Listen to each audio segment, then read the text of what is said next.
Salut les marques et salut les smarts et bienvenue sur Catch Up, le podcast qui transpire le catch et ce n'est pas uniquement dû à la canicule qui frappe actuellement l'équipe de Catch Up.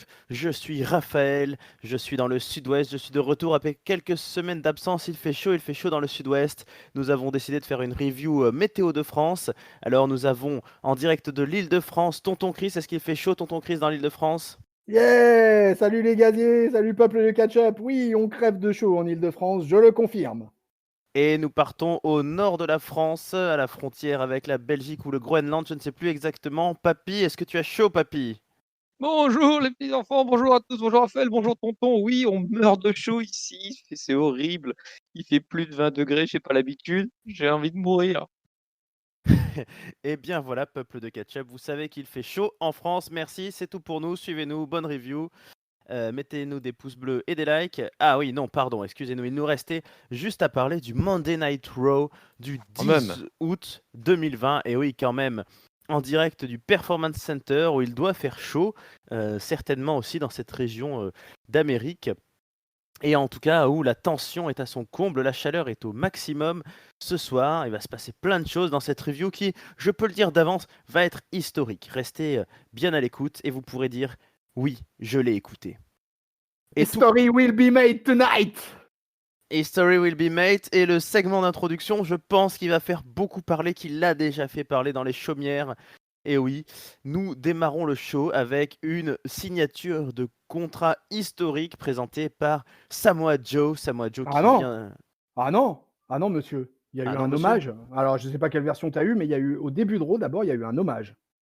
Ah, pardon. Ah, tu Alors as écoute. raté. Il y a un hommage d'un ancien. Ah peut-être, hein, ça dépend les versions qu'on a. Hein. En tout cas, moi Ah, j'ai eu la version avec l'hommage au début du Raw, puisque cette semaine le monde du catch a perdu un catcheur de mid-card, on va dire, de l'époque des années 80-90, en l'occurrence Kamala, qui est décédé du coronavirus. ah, le pauvre. Est-ce que tu as connu Kamala, mon bon Raphaël, toi, le jeune impétueux de l'équipe catch-up? Ah non, tu vois, Kamala, tu vois, j'ai même raté sa mort, vois-tu, donc Ah bah, je ne peux la pas en dire totale, quoi. plus, Voilà, bah malheureusement. écoute, Kamala, c'était un catcheur particulièrement impressionnant quand même. Hein. C'était un Afro-Américain qui jouait des rôles de monstres sauvages anthropophages. Ah oui. Qui était assisté d'un manager en général, hein, Mhm. et qui était un bon molosse. Hein. Tu le connaissais, Papy Kamala? Ouais, j'ai 2-3 souvenirs de lui, il a dû faire des Manion hein, ou un truc comme ça dans les premiers. Je sais pas, ça me parle Ouais, ce ouais, nom. ouais, c'était ça, ouais. Alors Le vaudou un peu ouais, ouais, so... voilà. C'était ça. Il était maquillé, il était dans le trip vaudou. Alors c'était un Américain, hein, il s'appelait James Harris à la base. Et c'était un beau gabarit, hein, puisque le monsieur faisait 1m92 et faisait 157 kilos. Donc Bref. c'est pas vraiment, voilà. Donc il est mort à 70 ans du coronavirus. Voilà. Et alors, il a eu quelques fautes marquantes, mais voilà, il a fait surtout un gros passage à la WWF à l'époque, en 86-87, si je me gourre pas. Et après, il revient, il arrête en 87 et il revient, il refait un run en 92-93, où là, il est managé par Harvey Whippleman. Je ne sais pas si ça vous parlera un peu plus, c'était un manager assez célèbre des années 90. Et, et il va perdre un match, un de ses plus gros matchs, quoi. Ça va être face à l'Undertaker, puisqu'il va faire un casquette match face à l'Undertaker. Ça sera la première fois qu'il y aura cette stipulation à la WWF.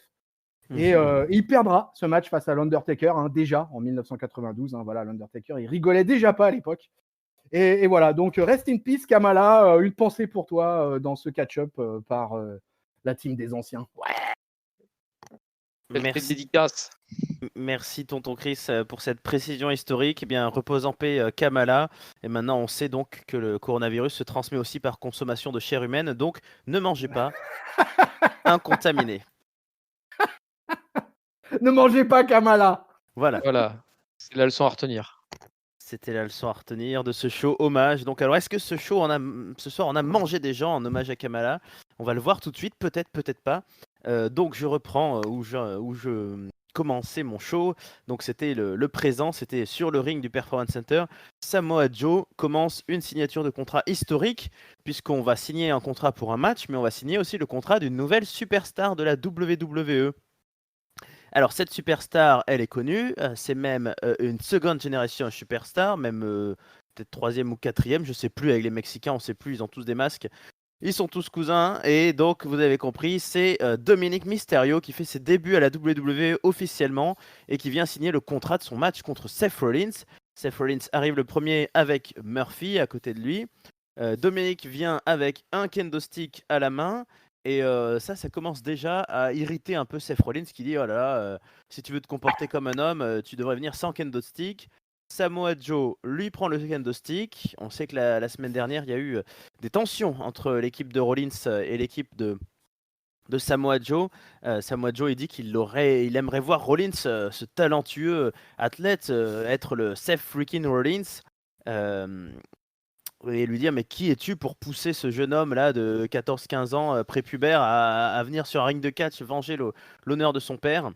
Et là, Rollins, il pète les plombs, ça l'énerve, il dit: mais n'importe quoi, c'est pas du tout ça, moi j'ai laissé une chance à tout le monde, je force personne, j'ai laissé une chance à Rey Mysterio, j'ai laissé des chances à Aleister Black, j'ai laissé des chances à Dominic, ils ont toujours fait les mauvais choix, c'est moi qui ai pas de chance en fait, c'est moi qui suis bloqué, moi j'ai voulu être Burn It Down, freaking Rollins machin, Monday Night Rollins, mais, mais tout le monde m'a rejeté, ouais, m'a rejeté, m'a tourné le dos. Moi, je fais tout ce qu'il faut pour le fameux plus grand bien, le greater good.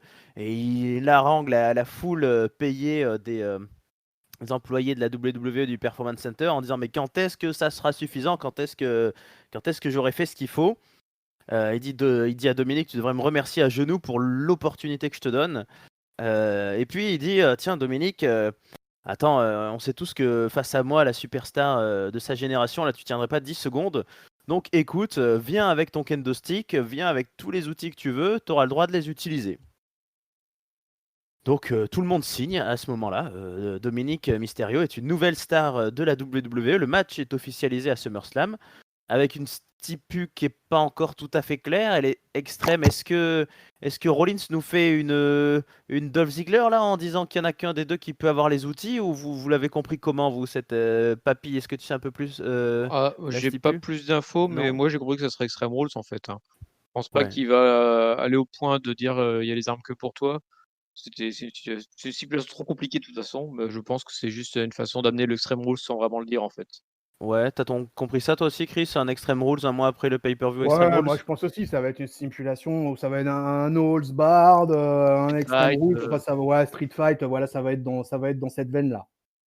Voilà, bon, donc la signature de contrat se fait et Seth Rollins demande à Dominic de quitter le ring de suite, puisque le Monday Night Messiah a un match contre Humberto Carrillo. Donc le match a lieu dans la foulée, avec Dominic d'un côté et Murphy de l'autre en ringside. C'est très court, hein, l'affrontement. Tonton Chris, tu vas être le timekeeper de la soirée. Ouais. Combien de temps? 3 minutes? 3 4? minutes 05, exactement, mon cher ami. Oh! 3 minutes 05, le match of the year. J'étais pas loin. Donc, pour décrire ce qui se passe dans le match, en gros, pas grand chose. Dominic tape Murphy à un moment donné avec le kendo stick. Seth Rollins, il met un powerbomb à Humberto Carrillo. Il lui fout le curb stomp. Il place son tombé tranquille. Par contre, après ça, c'est là que le vrai moment de la soirée se passe, en tout cas dans cette rivalité. C'est que Murphy et Rollins attrapent Dominic Mysterio, le tiennent, le passent à tabac. Ils sortent le kendo stick, ils sortent plusieurs kendo sticks. Et alors là, Seth Rollins fait une boucherie sur le corps du pauvre Dominic Mysterio, le pauvre corps prépubère, ingénu, nubile. Il lui met des traces de griffures partout, il le saigne à blanc. Le petit disciple Murphy, un petit peu timide, mais va quand même prendre son plaisir à mettre 2-3 coups aussi en traître. Bref, c'est long, c'est vraiment long. On assiste en direct à l'agonie impuissant d'un jeune homme qui n'a pas demandé grand-chose, mais qui a pris bien cher. Et puis, il en profite, Seth Rollins, pour regarder la caméra et parler directement à Rey Mysterio. Coucou, Daddy, j'espère que tu kiffes ça à la maison. Tout ça est de ta faute, évidemment. Voilà, une vraie torture, là, à un moment intense. La carrière de Dominic Mysterio commence d'une manière assez inhabituelle. En tout cas, je sais pas si tonton Chris, allez, toi qui es l'histoire, qui est la mémoire vivante de Catch-Up, as-tu déjà vu plus difficile début pour une jeune star qui vient de signer un contrat? Qu'est-ce que tu as pensé de tout ça? Dominique signe un emploi jeune, donc Ouais, ça c'est bien quand même quoi, tu vois, de faire confiance à la jeunesse et de lui donner du travail. C'est pas dans notre société, c'est actuel, c'est quand même assez compliqué, donc on va dire que ça c'est la bonne nouvelle du jour quoi. Un jeune a trouvé du travail dans ce monde. Après, moi, je suis un petit peu surpris en fait qu'il soit balancé aussi vite et aussi fort face à quand même un worker reconnu et établi depuis tant d'années que l'est Seth Rollins. ouais. Que Et tu vois SummerSlam. qu'il ait pas eu, ouais, en plus à SummerSlam direct quoi. Et qu'il ait pas eu, je sais pas, ne serait-ce qu'un petit peu de possibilité de montrer un peu ce qu'il sait faire dans le ring, peut-être à rencontrer un ou 2 jobbers, tu vois? Nous le vendre un petit peu plus fort que ça, quoi. Bah, Finalement, le plus gros combat qu'il a eu dans sa carrière, Dominique, depuis le début, c'est, le match de son père face à Lesnar, où il était c'est intervenu et où il y avait eu grosse bagarre. c'est ce que j'allais dire. Il a eu un jobber à Survivor Series, je crois. Ouais, alors, ouais, Pas tout à fait jobber. pas tout à fait jobber, ouais, quand même pas, quoi. Et je suis un petit peu surpris ouais, de ce traitement-là pour Dominique. Après, il doit vraiment être apprécié en coulisses quand même, hein, parce que pour qu'on le balance comme ça dans une telle rivalité, et puis là, franchement, le jeune, il a donné de sa personne, hein, parce que tu as vu dans quel état il termine le segment, quoi. Ouais. Franchement, pour ceux qui pensent que le catch, c'est de la rigolade et que c'est de la poilade et que, allez voir le corps de Ouais. Dominique à la fin du segment face à Rollins et Murphy. Il est Franchement, ça fait zébré. peur, hein. Il a balancé une photo après sur je sais pas quoi, sur Instagram, Twitter ou je ne sais quoi. Et quand on voit dans quel état il est, je me dis, ouais, aïe, aïe, dans quel état il va finir SummerSlam, quoi. Papy, qu'est-ce que t'en penses? Ça te plaît, toi, de voir un petit jeune, toi qui es un vieux, est-ce que tu aimes voir souffrir des petits jeunes ou est-ce que tu souffres pour eux? Ah non, non, moi j'aime bien que les petits jeunes, quand ils démarrent, ils en prennent plein la gueule, quoi. C'est ça comme ça qu'ils apprennent la... C'est comme ça qu'ils apprennent la vie, c'est comme ça qu'ils apprennent ce que c'est le monde réel et que c'est pas juste les bisounours et papa, il va toujours se battre pour toi. Non, mon petit Mm. Dominique, si tu veux entrer dans le monde réel, il te savate la gueule, il te met des gros coups de bâton, ça fait mal. Oui, non, non, mais moi je suis content, enfin, je suis content. Je suis content en tout cas que ça avance justement. Je pense que Dominique, ça sera son premier match à SummerSlam. Alors, je sais pas s'ils en feront un avant d'ici là parce qu'il reste plus qu'un seul Raw, je crois. Ouais. Mais du coup, là, je pense que la stipulation Extreme Rules, enfin, ou le No Hold Barred, ou ce que tu veux, elle sera là pour masquer en fait justement ses faiblesses pour un début in-ring en fait. Ils vont justement se servir de ça pour dire même s'il n'est pas encore au niveau d'un main eventer, le fait que ce soit un no DQ, ça permet de trouver des solutions pour qu'il compense un peu son manque d'expérience en fait. Puis plus vu comme ça, il y aura peut-être son père qui va intervenir. Du coup, vu qu'il a été pas mal provoqué par cette Rollins en fin de segment. Voilà, il y a, ouais, en tout cas, moi, je suis content qu'ils se battent enfin. Alors, le pauvre Humberto Carrillo, du coup, il s'est fait torcher en 3 minutes, mais d'un autre côté, il était vraiment accessoire maintenant dans la rivalité. Donc, qui servent juste à passer les plats, ça me choque pas tant que ça, quoi. C'est plus son histoire, Humberto Carrillo. Maintenant, c'est l'histoire de Dominique Mysterio et Seth Rollins. Donc, c'est eux qu'on a envie de voir prendre la majorité du temps d'antenne. Moi, j'ai été impressionné quand même par la violence des débuts du petit Dominique. Je trouve qu'il nous l'a. Mais Ah ouais. comme tu disais, papy, là, et papa sera pas toujours là pour toi, et ils nous l'ont joué un petit peu Roi Lion là. C'est un peu le Simba de la WWE, le Dominique là. Il se fait tabasser par le méchant Rollins. Et je suis assez étonné oui, moi aussi, comme tonton Chris, de cette mise en avant rapide finalement et assez forte pour SummerSlam. Je suis très curieux de voir, au dernier pay-per-view déjà, la stipulation œil pour œil, je m'attendais à de l'overbooking et des interventions de tous côtés, on n'a pas eu. Là, je me dis qu'ils nous ont semé un peu des graines avec Samoa Joe et tout ça. Je crois qu'à un moment donné, je sais pas s'il n'y a pas un commentateur qui dit à Samoa Joe justement, faites cesser ce massacre enfin, voilà, est-ce que Samoa Joe va pas intervenir à un moment donné ou Rey Mysterio s'il a trouvé Ouais, un chien d'aveugle entre-temps ou vu ce qui quelqu'un? s'était passé la semaine dernière, sur Ouais, le coup, moi aussi, je me suis attendu à ce que Samoa Joe, il prenne plus part à l'action. Parce que la semaine dernière, il avait été chaud, chaud, chaud et tellement chaud qu'on en parlait avec papy que, moi, pendant un moment, j'ai eu même un doute de le revoir sur le ring, en fait. ouais. Et puis, là, non, pas du tout. Effectivement, pendant le commentaire, ils expliquaient que: «Oh là là, c'est pas bien, mais qu'est-ce qu'il fait Rollins et tout». Mais, ça a pas été plus loin, ça a pas été plus loin. Samoa Joe est resté très sage. Mm. Bah après, on est quand même. Bon, ça fait 1000 fois qu'on le dit depuis le printemps, mais on est dans une période particulière et je pense que comment dire, les moments marquants sont beaucoup plus dispersés, hein. On a SummerSlam qui arrive et qui est biggest event of the summer, mais ça reste un SummerSlam dans le salon, comme fut WrestleMania. Donc des retours sur le ring d'un mec comme Samoa Joe, ça m'étonnerait pas qu'il. Enfin, ça peut arriver à un Raw ou à un pay-per-view en septembre où on peut disperser un peu plus les grands moments qu'avant. On concentrait pas mal dans les blockbusters. Mais je suis vraiment curieux de voir comment ils vont finir cette feud qui commence à être très longue entre le Monday Night Messiah et la famille Mysterio parce que je vois mal Dominique, le pauvre, perdre pour ses débuts de manière humiliante et en même temps. Bon, ben Seth Rollins, voilà quoi, il faudrait bien qu'il gagne des trucs de temps en temps, donc c'est assez étrange. Mais voilà, on verra s'ils arrivent à nous mettre un niveau de violence correct et une intensité in-ring intéressante. Et puis ben voilà, on va découvrir Dominique catcher quand même, tonton Chris, toi qui l'as vu quasiment dans son berceau. Hein, Ouais, bah ouais, je l'ai vu naître cet enfant, moi. Ah ouais, Je connais très bien sa maman. Ah, justement, je me dis qu'il ressemblait pas trop à son père. Mais bon, c'est là, Non, donc on non, regarde pas. non, parce que moi, la réalité, c'est que je suis le père de Ricochet. Mais bon, après, ça m'empêche pas de bien connaître la famille Mysterio. Et effectivement, le petit Dominique, le petit Dominique a bien grandi. Hein. Le petit Dominique, par contre, il faudrait peut-être qu'il passe un peu plus à la salle, quoi, parce que je le trouve pas.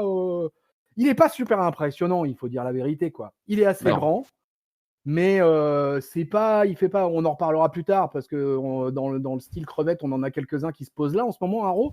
Mais c'est le seul truc qui me pose un peu souci, quoi. C'est que Mais il est limite plus ado mal dégrossi que crevette en fait. Ça ouais, peut... ouais, Il est fin, voilà. il Ouais. est pas maigre, hein, mais Non, il est pas il a maigre, pas mais encore son corps d'adulte. ouais, Ouais, voilà, on a l'impression qu'il a 14 ans et tu sais qu'il a encore les bras trop longs, que ses épaules sont pas bien élargies, que tu vois, il y a un truc qui fait que tu as encore du mal un peu à croire au fait que Dominique est vraiment un catcheur, quoi. Après, Là, moi, il a eu son bisutage en tout cas. ouais, En tout on cas, l'a. là, il a eu Ça, un. c'est réglé. Là, alors là, là, le Ouais. bisutage, alors là, je te rejoins à 1000%. Là, je peux dire que, très franchement, très honnêtement, peuple de Capture, jamais j'aurais aimé être à sa place lundi soir, quoi. J'aurais pas voulu prendre la séance de matraquage qu'il a prise, quoi. Ouais, ils se sont donné un cœur joie. Bon, moi, je trouvais que, justement, tu parlais d'épaule, je trouvais qu'il était quand même assez carré d'épaule. Enfin, c'est vrai il est un peu étrange. C'est pas du tout un luchador comme son père. En tout cas, Ah non. c'est pas un petit gabarit, mais en même temps, il est pas monstrueux. Mais je pense qu'il joue aussi, enfin, la WWE joue aussi là avec ce côté un peu bon. Il vient en jean t-shirt.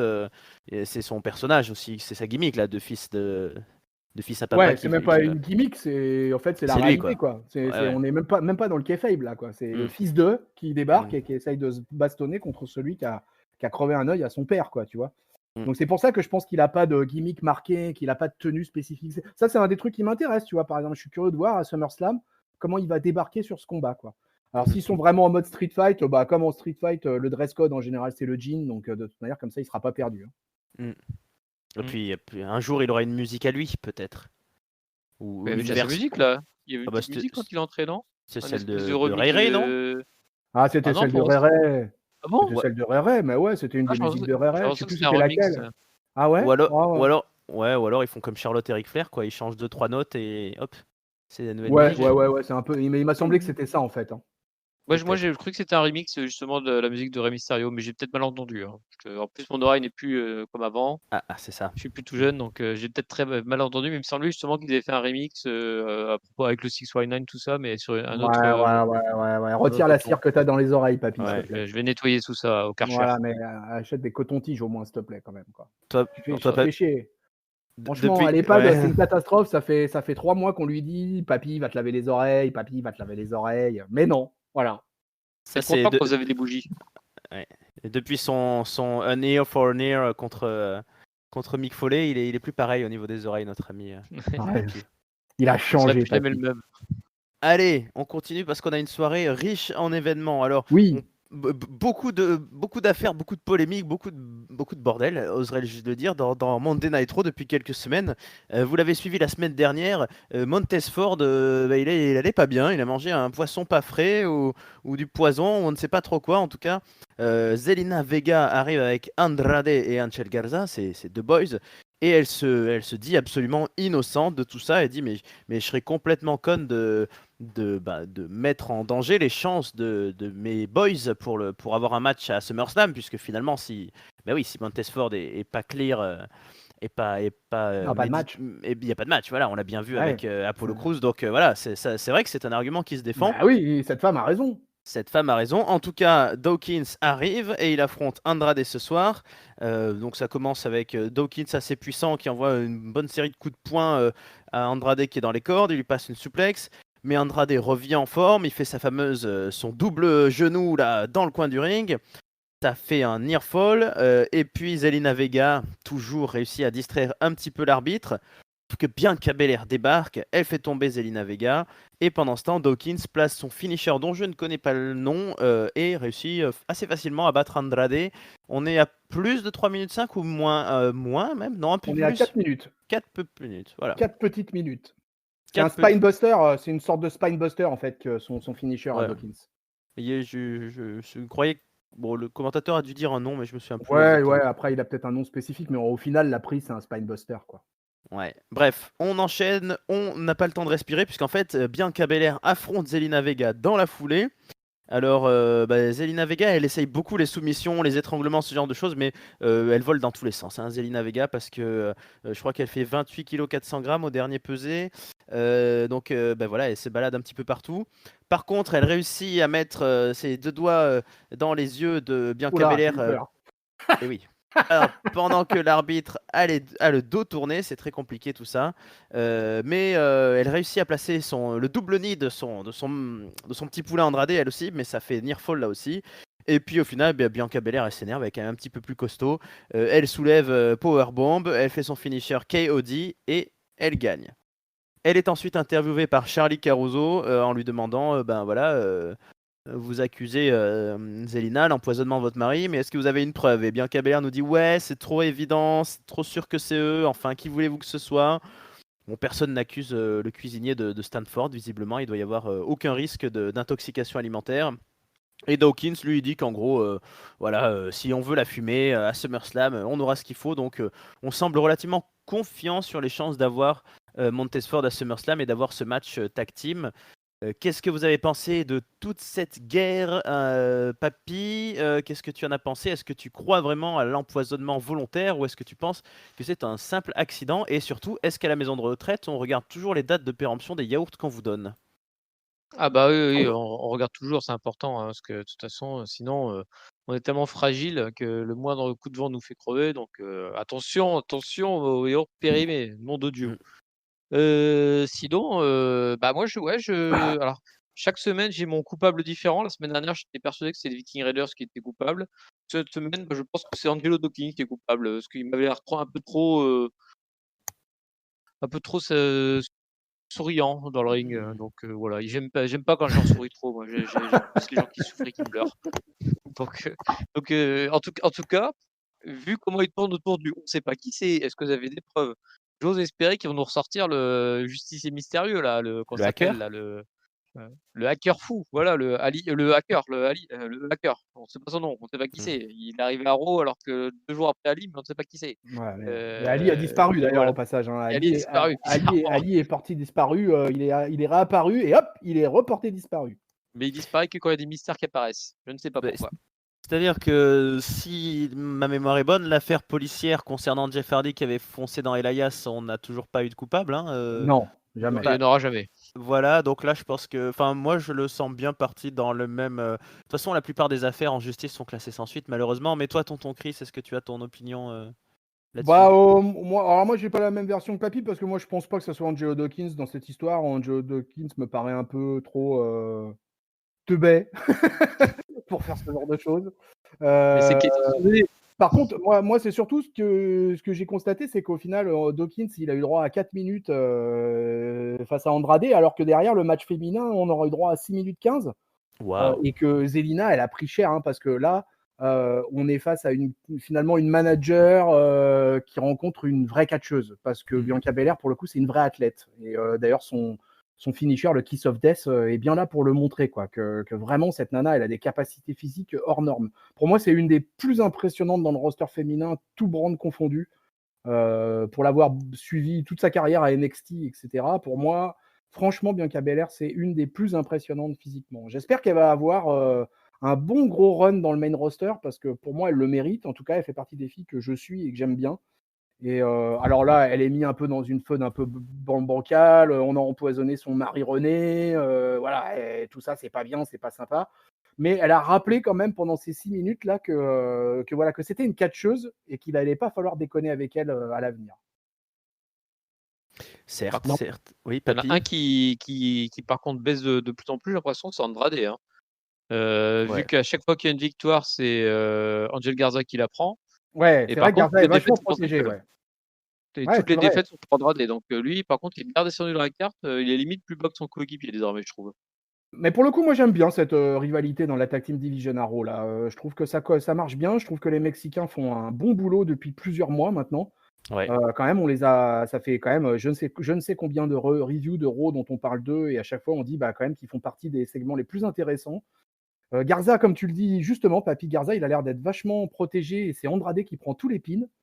Apparemment, Garza est hyper apprécié dans les coulisses. Il paraît que Vince McMahon ne débande pas sur Angel Garza. Bah, Donc, Charlie Caruso aussi, hein. ah bah ouais, Charlie Caruso, on n'en parle même plus. De toute façon, Charlie Caruso, moi, je veux même plus lui parler tellement je suis dégoûté, quoi. Oh. Mais c'est vrai que pour le coup, je trouve que c'est une des rivalités qui tient le mieux la route depuis plusieurs semaines, là, cette rivalité dans la Tag Team Division. Ben enfin, il y a des mecs qui se détestent et qui se mettent sur la gueule, quoi, parce que les Viking Riders qui font des Ah meufs, ouais, c'était bien ah ouais, mignon, mais ouais. ouais, moi je suis assez chaud, hein. De toute façon, pour moi, c'est la grosse. C'était un peu inattendu, mais c'est la grosse réussite de, on va dire, le post-WrestleMania, puisque normalement, après WrestleMania, on nous dit que c'est une nouvelle saison de catch qui démarre, bah, c'est eux qui ont été mis en avant et ça fonctionne bien. J'avais pas spécialement noté comme papy, bon, Andrade, c'est sûr, et moins, et c'est pas, après, c'est Garza, il est tout nouveau aussi, donc il faut l'installer un peu, mais moi je les sens bien champions là, hein. Je pense on a de bonnes chances de voir le titre changer de main. Peut-être pas déjà à SummerSlam, mais ça a l'air surtout qu'il se tend, il y a des petites tensions avec les Viking Riders aussi, donc je les vois bien Ah, champions et. moi j'aime beaucoup les Street Profits, mais je serais vraiment très content qu'à SummerSlam, les Mexicains prennent le titre, quoi. Ça serait vraiment cool, quoi. Mhm. D'accord avec Et vous puis, deux. pour le boulot de Zelina, quoi, parce que je crois même qu'on avait même intitulé un Raw is Zelina dans une de nos reviews, quoi, parce que Ouais. Zelina, quand même, elle fait un taf. Parce que Mm. j'ai parlé du côté ring avec Bianca Belair, mais no surprise que Zelina se fasse démonter la gueule par Bianca Belair, quoi.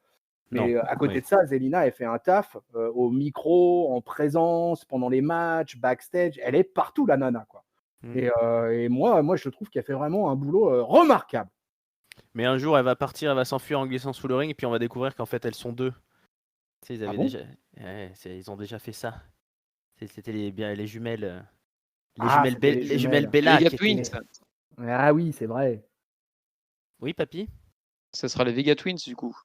Ah ouais, ça serait bien. Oh là là, putain, c'est bon ça. Oh là là, c'est chaud Ah, il y a un aujourd'hui bon là, plan. les Vega Twins là. Oh là là là là là là là là. Non mais moi j'ai dit, il faut appeler à la WWE. Il faut qu'on prenne un poste de booker là-bas. Moi je vous le dis quoi.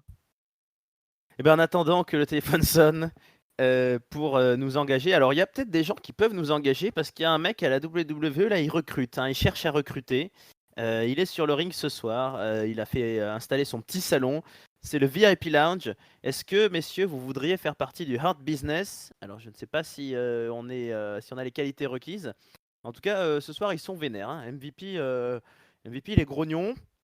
Il tourne un peu comme un lion en cage. Il nous dit voilà, mais je l'avais dit depuis le début, il y a une conspiration. Il dit voilà, alors les lumières elles s'éteignaient, là, la sono elle est pétée, c'était le bordel à Monday Nitro. Comment voulez-vous qu'un athlète de mon calibre se concentre? C'est pas Apollo Crews qui m'a fait perdre le titre US, c'est les lumières.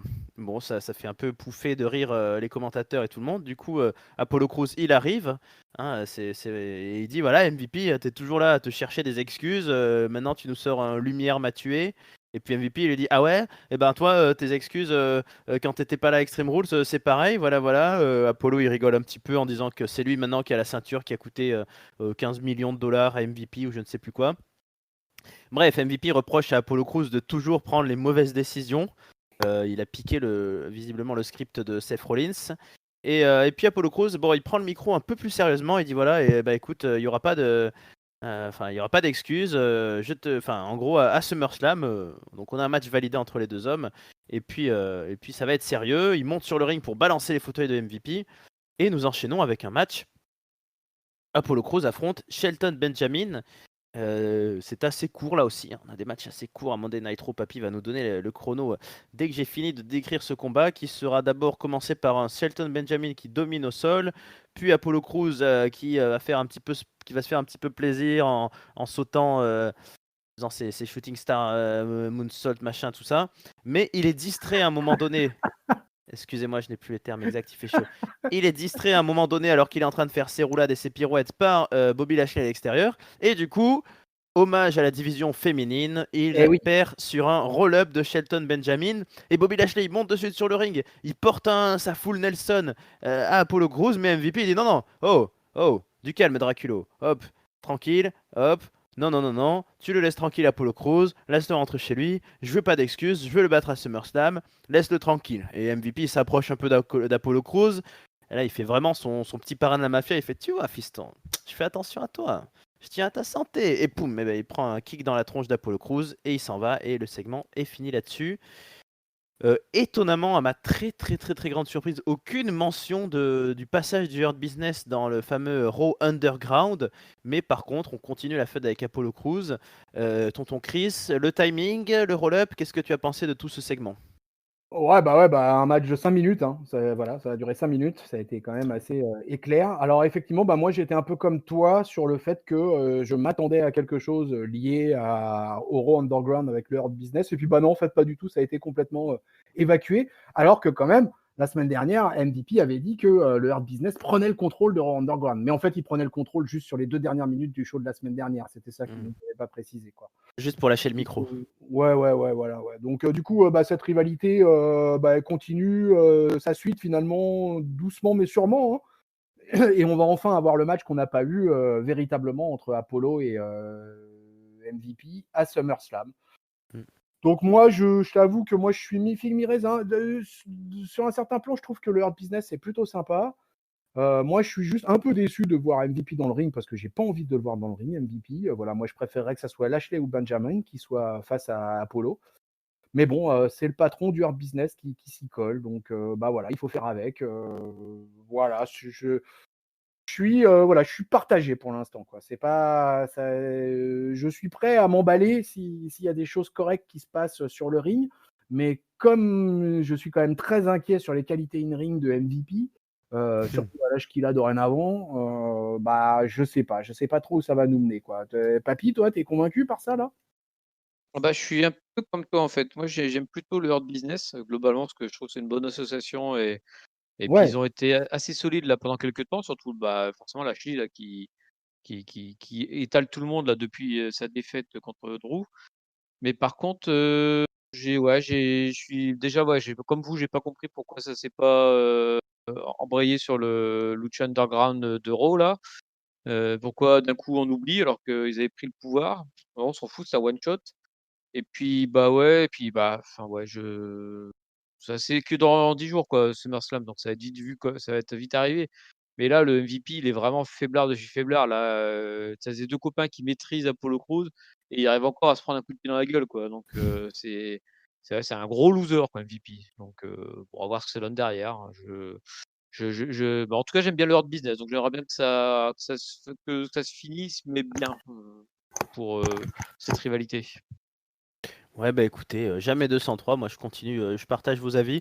J'aime beaucoup, beaucoup le hard business et je suis impressionné par le charisme de MVP. Et pourtant, j'ai connu un petit peu là, quand je me suis mis au catch, il y était déjà. Bon, il est pas resté longtemps là. Je me suis été vaguement champion US, je me souviens, mais je me souvenais pas du tout du charisme au micro de ce mec. Et je le trouve vraiment très, très, très, très bon dans le rôle de manager. Là, pour le coup, il m'impressionne.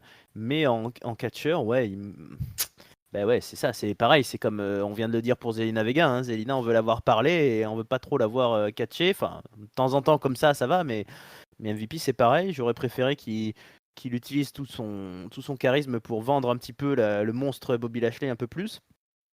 Mais bon, pourquoi pas. Après, Apollo Crews, il faut pas non plus lui rerouler dessus à nouveau, donc ça lui fait un adversaire un peu plus à sa portée. Finalement, c'est pas mal. Moi, j'aime bien cette feud, j'aime bien MVP quand il prend le micro et il y a moyen qu'il y ait des belles interactions in-ring. Après je sais pas ce que ça donnera à SummerSlam. On aura enfin ce match. Espérons qu'il soit pas trop mauvais. Mais j'espère qu'il y a de l'avenir pour ce trio. Alors peut-être en tag team, je ne sais pas. C'est bien aussi, mine de rien, Shelton Benjamin aussi, hein, mentionnons-le. Il a quand même passé de longs mois, je dirais, là, aux oubliettes de la low card. Et finalement, il est plutôt in shape, même s'il ne doit pas avoir loin de 50 ans aussi, lui, je ne sais pas. Ah Mais non, il est un peu plus jeune non, quand un même peu que plus ça, jeune quand même. quoi. Ouais, non, il approche pas de la cinquantaine, il doit avoir 42, Non. un truc comme ça, je te redirais ça. Ouais, Mais il approche des 45 de mémoire. il approche des 45, ouais, voilà, ouais, grosso merdo, c'est ça, quoi. Mais il est dans une forme éblouissante, hein. Ouais, en tout cas, c'est pas. Franchement, moi, voilà, Shelton Benjamin, c'est pas le genre. Quand il arrive, toi, tu te dis pas, oh ouais, non, il est dans une putain de forme, le Shelton, quoi, hein, et c'est pas. Il fait 110 kilos et il a effectivement bien 45 ans. Il est de 1975, notre ami Benjamin. Et ben voilà. Ben là, de toute façon, le hard business, c'est pas c'est pas un groupe de petits nouveaux, hein, quand même. Je pense que Non, la c'est clair. moyenne d'âge, ça doit être ça. Bobby Lashley, je sais pas, il doit avoir plus de 40 ans aussi, hein, au moins. Bon, il doit être à 44, un truc comme ça aussi, je pense. Ils ont Ouais, tous, effectivement, ils tournent tous ouais, autour de 40, 45. c'est des gars de la même génération de toute façon là, hein. Là, c'est vraiment une team générationnelle quasiment, quoi, hein. Ils sont. Ouais. Grosso merdo, je trouve qu'ils ont une bonne idée. Alors, MVP a dit dans la presse qu'il voulait pas recommencer, il voulait pas créer une espèce de Nation of Domination 2.0. Il l'a bien signalé ça, voilà, qu'ils veulent faire leur truc à eux. Ils veulent pas faire parce que si tu veux, au début de la création du Hurt Business, on avait eu des petites interventions avec Ron Simons, avec Mark Henry, etc. Tu Ouais. vois. Et MVP, il a dit non, on n'a pas fait ça, on n'a pas fait ces segments-là pour ça, on veut pas recréer une Nation of Domination, on veut faire notre truc à nous. Et donc je trouve ça pas mal, quoi. Bobby Lashley, il a 44 ans pour l'info. Ouais, Ok. je suis bon. Waouh. Ah ouais, très très bon. Là, au top. Là. Ouais, c'est ta génération, tout ça, tonton Chris. Là. Bah, je suis même plus vieux qu'eux, je suis dégoûté. À chaque fois qu'on parle de catcheurs, ils sont toujours plus vieux que moi, de toute façon. Il Bah les a oui. entraînés, tonton. Attends, Bah ouais, moi j'ai été leur coach à ces mecs-là, quoi, tu vois. T'inquiète, pour le main event, on aura quelqu'un qui a à peu près ton âge, je pense, voire même plus vieux. Donc ça ira. Ah, ça me Ça ira. rassure. Mais on n'y est pas encore. Alors, vous êtes au courant, la semaine dernière, Raw a été parasité par des jeunes gens qui ont brûlé un écran de contrôle. Je sais même comment on appelle ça techniquement, le truc qui a été brûlé la dernière Je sais fois. plus si c'était un groupe électrogène ou si Un c'était groupe un Voilà. transformateur. Je sais plus, Un des deux. transformateur. On va Ouais, dire ouais. on va dire un transformateur. On ne savait pas qui c'était. Et puis il y a eu SmackDown où ils ont envahi la fin du show. Ce sont donc les Retribution. Ils sont 5, ils sont habillés tout de noir. Ils ont coupé des cordes à la tronçonneuse. Ça, je vous laisse écouter la review de SmackDown qui a été orchestrée de main de maître par Papy et Tonton Chris. Yeah. Des mecs sortis un petit peu de nulle part. Enfin, a priori, plutôt 3 mecs, 2 femmes. Des petits gabarits. Hein, ça, vous l'avez assez souligné. Pour le moment, ils ont eu. C'est pas des catcheurs, en tout cas ils n'ont pas d'interaction catchesque. Et là on nous dit qu'ils seront là à Raw. Donc quand même des mecs qui ont foutu le feu à un transfo, qui ont tout. Enfin, appelons la police, faisons quelque chose, mettons un cordon de sécurité. Alors non, rien, il va rien se passer ce soir, à part qu'ils vont à 5 jeter un bloc de ciment sur une vitre de sortie de sécurité. Et ils pètent la vitre et ils sont très contents. Alors techniquement, un bloc de ciment, ça s'appelle un parpaing, je crois. Un parpaing, voilà. Et ils ont pas retourné une bagnole au préalable? Ah oui, Non, après, c'est plus tard, ça. Ah, c'est plus tard. Ah merde, je crois que c'était avant. Bah, tu vois, Mais j'avais perdu le fil. Écoute, on peut regrouper les deux segments parce que Oui, de toute c'est les, façon, ouais. c'est les seuls de la vas-y. soirée. Voilà, c'est les seuls de la soirée. Alors, Retribution, Week 2, petit coup de mou, non pas très impressionnant tout ça, je ne sais pas. Honnêtement, moi j'ai été surpris. Contrairement à vous qui avez été assez sévère et un petit peu moqueur à SmackDown, j'avais trouvé. Comment dire, il y avait une ambiance chaotique, mais là ça faisait vraiment. Il y avait du fail, il y avait du fail quand même à SmackDown, quoi. Le mec qui arrive pas à péter le plexi, le mec il a une tronçonneuse, il coupe des cordes. Ouais, mais il y avait quand même pas mal de fail, quoi. Hein. C'est vrai, et je sais pas, puisque tu as écouté notre review sur SmackDown, un truc aussi incroyable avec Papy, on s'est tous les deux fait la réflexion, c'est que les mecs ils attaquent un show de catch. Donc dans le locker room, normalement, t'as 40 molosses, quoi, tu vois, quoi, qui sont là, quoi. Et mais ils sont à la douche. Il était où le roster de SmackDown? Ah, ils étaient à la douche. Ah. Je ne sais pas, mais oui, non, ça c'était un peu mystérieux, mais à la limite, dans le sens où ils se sont pris physiquement à personne dans le catch. Enfin, si, ils ont attaqué le public salarié. Ça, c'est un beau concept d'ailleurs d'avoir un public salarié. Et une nana en plus. Ils ont attaqué une femme, quoi. Une nana. Tout près de la gueule. C'était pas très bien, mais je sais pas, ça me choque, enfin ça me gêne un petit peu, mais ça me dérange moins. Mais là, ce soir, ouais, je les ai trouvés un peu. Ouais, voilà, ça faisait vraiment gamin. Ça me rappelle des fois quand on est enfant et qu'on va traîner autour de son école primaire, mais le samedi où qu'il n'y a personne et qu'on jette des petits cailloux ou ce genre de bêtises qu'on peut avoir tous fait et qui tout le monde s'en fout en fait, alors que sur le moment, nous, on a l'impression de faire un truc hyper grave. De papy, ça t'a choqué, toi, de voir un parpaing à travers une vitre? Alors non, moi j'ai continué à rire, mais c'est marrant que tu emploies le terme gamin parce que c'est exactement la réflexion que je me suis fait. C'est-à-dire que déjà, premier segment, il lance: «Attention, on est des fous, on va jeter un parpaing dans une porte vitrée, rentrez-nous, rentrez-nous, rentrez-nous, on va faire un malheur» et hop, il balance un parpaing et puis après ils prennent un deuxième parpaing, tu te dis: «Ils vont peut-être le balancer dans la vitrine qui est juste à côté». Non, non, ils leur balancent dans la même porte vitrée qui est déjà pétée. Ouais, Oui, bon, C'est- c'est vrai. allez-y les gars. Et ensuite, ils se retrouvent sur une espèce de voiture qui est déjà retournée. Alors, on sait même pas si c'est eux qui l'ont retournée ou pas parce que la voiture est plus haute qu'eux et ils font: «Ouais, on est des 2 gueudins et tout». Et alors le segment qui m'a achevé, c'est qu'à la fin du segment, tu as la fille qui est sur la voiture et qu'elle a besoin d'aide pour descendre de la voiture. Tu vois? Elle est même pas capable de sauter d'une voiture qui est à 1,30 m de haut, tu vois? Même ça, elle sait pas le faire, il faut qu'on lui donne la main pour qu'elle descende. Non, mais arrêtez quoi, c'est Ouais. c'est pas Et cela possible. dit, le propriétaire de la bagnole, il doit quand même être dégoûté, quoi. Je sais même pas, si ça se trouve, c'est même pas eux qui l'ont retourné, si ça se trouve, ils sont arrivés, il y a une voiture retournée déjà, ils ont croisé, je sais pas moi, Braun Braun Strowman, Strowman. et puis voilà. Non mais sérieux. Ouais, Ouais. Et puis c'était quand même assez pérave, quoi, hein, et ça fait vraiment alors là, je suis d'accord avec votre analyse sur le fait que ça fait vraiment gang d'enfants, quoi. Voilà, je trouve que ta métaphore, sur, je vais à l'école primaire et je balance des cailloux, je trouve qu'elle est tout à fait juste parce que c'est exactement l'effet que ça me fait. J'ai l'impression de voir un gang de gosses qui débarquent et qui font tout un tas de conneries autour du performance center. Tu t'attends juste à ce qu'il y ait Papy Vince qui sorte, quoi, et puis qui dise: «Oh les gosses là, ça suffit là, vous rentrez à la maison là». Mmh.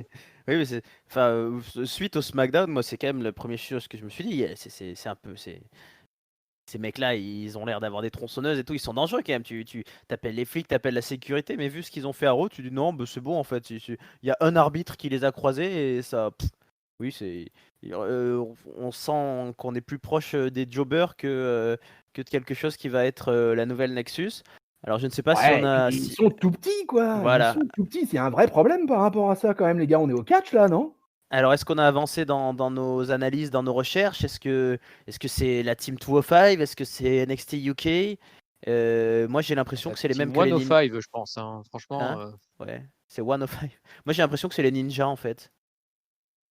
ils ressemblent Ah, beaucoup, hein. ouais, Non, il y a un petit côté ressemblant, ouais, ouais, ouais, ouais. c'est pas eux, mais on va en parler. On a vu les ninjas plus tard ce soir et je trouve qu'il y a un effet redondance quand même. Bah, c'est peut-être les mêmes, hein, c'est peut-être les mêmes jobbers qui se cachent derrière les masques Oui, ça, et c'est pas Oui. impossible, ouais. que pour l'instant, ils savent pas encore qui est-ce qu'ils vont dévoiler plus tard et qui prennent des jobbers et puis Ah ben écoute, c'est ils exactement ce qui tournent, a hein. été annoncé, par la WWE puisque quand, suite à l'agression de SmackDown, la WWE, elle a un peu, communiqué et en disant qu'ils ne savaient pas qui était, derrière les masques. Eh oui. Donc Ouais. je suis quasiment certain qu'à l'heure qu'il est, les bookers sont encore en train de se dire: «Bon, merde, qui c'est qu'on va mettre sous les masques?»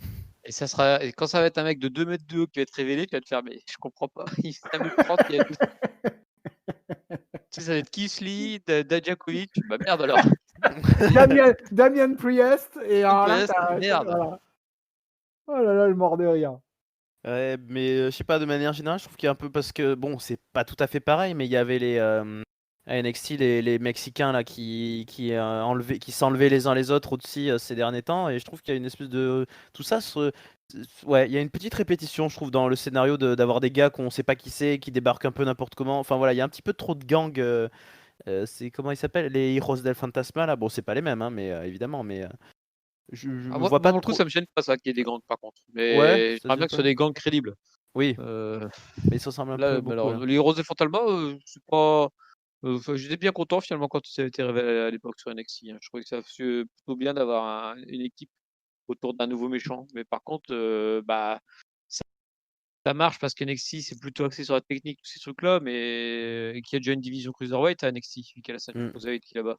Mais par contre, bah, enfin sur les ressorts principaux, normalement il faut quand même un peu de volume quoi, messieurs, dames. Ah, il faut quand tu as un gang, il te faut je pense que c'est la base, Un tu powerhouse. fais un gang, il faut un powerhouse dans le gang. Mm. S'il y a pas de powerhouse dans le gang, déjà, pour moi, ça part mal, quoi. Les Déjà là, Powerhouse, ils sont il y a chaîne. Il y en a un qui fait videur, il y en a un qui est sur le Parce que par exemple, le bel homme là, le Drew, il chope à mon avis les 5 de Retribution et il les bouffe au petit déjeuner. Hein. Ouais. Je veux dire avec des vasas, quoi, tu vois, Et il tranquille. a encore faim. Et derrière, il a peut-être encore la dalle. Donc quand même, j'ai quand même plein de doutes sur ce fameux gang de Retribution, quoi. Mais le nom en plus laisse évoquer que c'est des gens qu'on connaît ou en tout cas qui se vengent. C'est pas des petits nouveaux. Enfin, c'est ça qui est Ah, bizarre. se venge, non, Retribution, ça veut dire châtiment, véritablement. Ouais, ouais, Tu vois, la traduction littérale, c'est châtiment. Alors, est-ce que c'est un gang qui ouais. vient châtier la WWE, puisque à SmackDown, ils ont fait des tags WWE barrés, là. Ah oui. Donc, est-ce qu'il y a un côté, voilà, voilà, un châtiment pour la WWE, mais quel genre de châtiment? Et puis, bah, si c'est fait par des enfants de 13 ans, ça va être compliqué quand même. C'est le Dark Order, quoi. Ouais, on n'est pas à l'abri Ah, Dark Order, que c'est une autre c'est autre dimension chose. quand même, hein. Et puis le patron à Dark Order, il s'appelle Brody Lee, quoi. Tu vois, quoi. Ouais. C'est pas, il fait pas 1m20 et 35 kilos, hein, le mec, là. Hein. Donc, Non, mais on n'est peut-être pas à l'abri de ça. C'est-à-dire qu'un jour, ces 5 mecs se mettent au milieu du ring et je sais pas qui se mettent à tous regarder vers le Titantron et qui est ah leur ouais, chef qu'on n'ait encore jamais vu qui ouais, débarque. ouais. Eric Ça- Rowan qui revient, bam, Oh putain, ça, ça serait rigolo ça. Mais Ouais, bon. pourquoi pas. Ou Roman costard. Reigns. Non, mais Eric Imaginez. Rowan, il a été viré de toute façon. C'est un licencié. Oui, mais tu Oh, Heath virais, mais tu Slater, il est tu viré barres aussi. pas Hein. ailleurs. Hein. Voilà. Voilà. Comment Ou il s'appelle Rousseff, là? tiens, Drake Rousseff. Maverick. Drake Maverick. Drake Maverick, ouais, c'est peut-être l'un d'eux, hein. Il a le gabarit, hein, visiblement. Ça pourrait être Drake Maverick, Sami Zayn, et puis après, Et on sait Ali. pas. Ali, et ben Ricochet, voilà, Cedric Alexander, tout ça. Tous ces petits mecs. Et eux, je Euh, pense que Sami Zayn il est plus grand qu'eux. Hein, moi, je pense que Ah derrière, non, je Sami pense Zayn est que grand avec derrière lui. tout ça, il y a James Ellsworth. Ça serait pas mal, non? Ah, bah alors là, ça serait la cerise sur le Ça serait gâteau. merveilleux. Bien. Sur ces fantasy bookings, je pense qu'on peut tourner la page de cette histoire. Oui, Hein. oui. Allez, bye bye. On va très rapidement aussi passer la page, je pense, sur le segment suivant, c'est-à-dire le Ah retour bah de ouais, Mickey alors James. là, Mickey James qui fait coucou et qui croise Lana et Natalia qui ont des tenues assorties. Papy devait être tout en joie. Et Oui. les deux blondes se foutent de sa gueule parce qu'elle n'est pas sur TikTok, sur Twitter. Elles inventent un hashtag bot best of all time. Et puis c'est tout. Est-ce que vous étiez content de revoir Mickey James? Papy, tu avais l'enthousiasme. Les tenues t'ont plu en tout cas? Ah, c'était génial, quoi. Des tenues assorties, de la mère de famille en veux-tu, en voilà, qui était présent là. C'était génial, quoi. la merde, la MILF, énorme. Ah ouais, c'est une nouvelle tag team, les gars, qui arrive là, quand même Bah là. ouais. Ah, c'est bien pour les filles là, une tag team Lana. On va Nat- tellement avoir du bonheur de voir Lana dans le ring. Bah, c'est bien pour Natalana. Skype, en tout cas, elle va apprendre. Hmm. Oui. Natalana, ouais, pas mal ça, pas mal, Raphaël ça. Oui. Bon, je sais pas. Pas d'autres avis sur ce sujet? Non, Non. franchement, who cares. Eh bien, on verra bien. Pendant ce temps, en coulisses, il y a le beau. Ah merde, c'est lequel? Putain, c'est Eric celui-là. Non, Ivar, le barbu. Je dis. Et Ivar. Ivar, il est en train de Ivar. draguer. Il est en train de draguer la meuf qui était avec Angel Garza la semaine dernière. Hein, c'est ça, c'est la meuf du Bachelor, c'est la même ou pas? Ouais, Il me ça doit être la semble. même. Ouais, elles se ressemblent toutes, donc oui, ça doit être la même. Il me semble que c'est la même. Enfin bref, on a le même coup de la petite meuf qui dit à Ivar t'es mignon et puis à Eric not so much. Ils sont avec Cédric Alexander et Ricochet et ils vont affronter à 4 donc les fameux ninjas dont je parlais tout à l'heure. Donc c'est pas les mêmes que Retribution, même s'ils sont tout habillés de noir et que ce sont des crevettes. Bon, les ninjas se font tous détruire en un rien de temps, chacun de leur côté. Là, ouais. Alors, 1 minute 11. voilà, 1 minute 11 a duré le combat. parce que Tozawa, qui n'est pas un très grand technicien, hein, il a 4 ninjas, au lieu de les envoyer tous en même temps, il les envoie un par un. Donc le premier qui fait 25 kg, il se fait défoncer. Le deuxième qui fait 26 kg, il se fait défoncer. Le troisième qui fait 27 kg, il se fait défoncer. Le quatrième, il dit non, on n'y va pas. Il fait signe à Tozawa de s'en aller. Alors ils s'en vont avec Tozawa. Mais ce fameux ninja qui est resté plus proche de Akira Tozawa, il semble appeler quelqu'un. Alors on se demande s'il appelle le ninja qu'on n'a plus jamais revu, l'immense ninja Black. Et non, en fait, il appelle une arbitre féminine qui arrive et qui porte le pinfall, enfin qui arbitre le pinfall puisque le ninja trahit Akira Tozawa et lui passe le roll-up de la victoire pour le titre 24-7. Et en fait, dis donc, c'était un Truth qui s'était déguisé. Quel gag! Alors visiblement Akira Tozawa n'est pas là quand les ninjas se changent dans les vestiaires, hein, sinon il aurait pu le repérer. 58e titre, je crois, pour un Truth. Non, le chiffre n'est pas bon, mais en tout cas voilà, Bon, ben on est dans la low card et dans le comedy wrestling. Est-ce que ça vous a fait rire au moins? Est-ce que c'est la bonne place pour tous ces gens-là? Est-ce que c'est la place pour des Viking Riders, tonton Chris? Ouais, bah, on est en mode Roll-Up Championship, je crois. Je Ouais, crois que toujours. là, voilà, un match un 8 tag team match quand même, qui se transforme en un match de 1 minute 10. Mm. Waouh, quand même, quoi. Je veux dire, on en est là, quoi. Tu vois. Je veux dire, quand t'as 4 mecs déjà comme les Raiders, Alexander et Ricochet, et puis mine de rien Akira Tozawa qui est pas un manche dans le ring. Bon, j'ai trouvé ça quand même extrêmement, extrêmement léger. Et puis, R-Truth, c'est quoi? C'est son 675e titre du Roll-Up Championship. Mm. Bon, je crois. Est-ce que quelqu'un en fait s'en préoccupe encore, quoi? Est-ce que tout le monde n'est pas aux toilettes au moment où il y a ces segments-là, quoi? Je commence à me le demander, quoi. Ça expliquerait peut-être quand même la chute vertigineuse des ratings à Raw, quoi. Mais en tout cas, l'arbitre, elle avait l'air de revenir des toilettes puisqu'elle a mis un petit peu de temps à débarquer. Mais je sais pas, papy, qu'est-ce que tu es? Mais toi, t'as une couche je crois, non, la plupart du temps. Oui, donc moi j'ai pas ces soucis-là, donc je peux Ouais. regarder les segments en entier.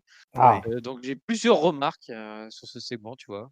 Mhm. D'une part, moi R-Truth, il est très physionomiste l'ami Otozawa parce que perso, je l'ai vu tout de suite que c'était lui. ah, moi Et j'avais bien joué parce que je l'avais pas calculé, moi. ah ouais, alors moi je l'ai vu tout de suite, donc du coup ça m'a un peu, pas trop surpris quoi, tout le segment où vas-y, va sur le côté.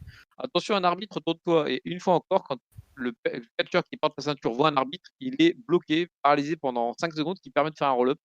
C'est magique parce qu'il a même retourné pour que l'autre se bloque en regardant l'arbitre. En disant, un Ouais. arbitre.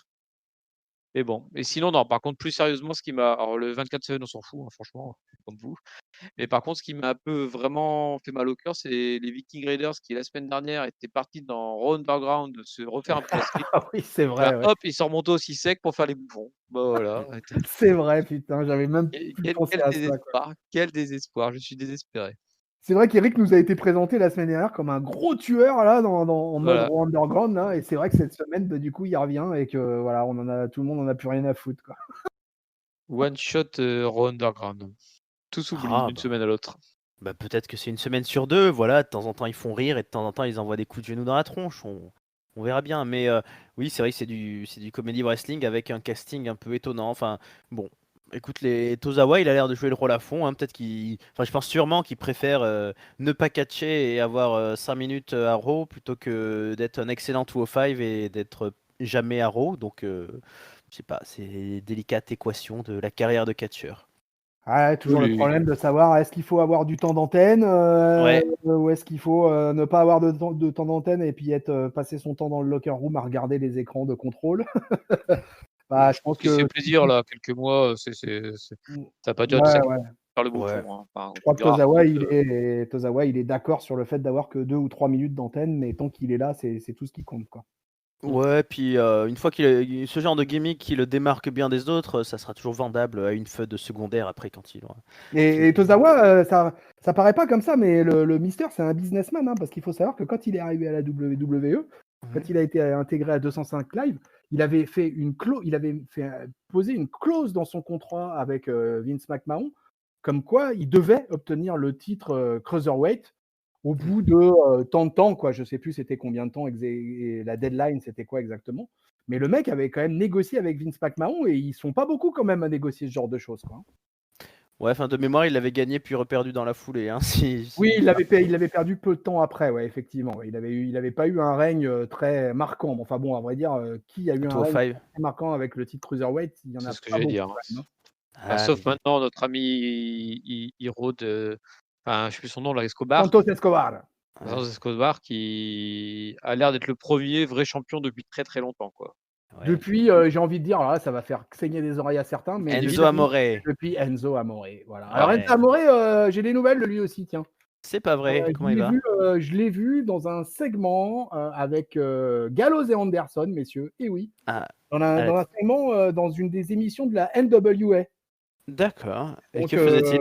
Enzo Amore est toujours vivant. Et bah écoute, il était dans un ring, Ah dans oui, un jardin.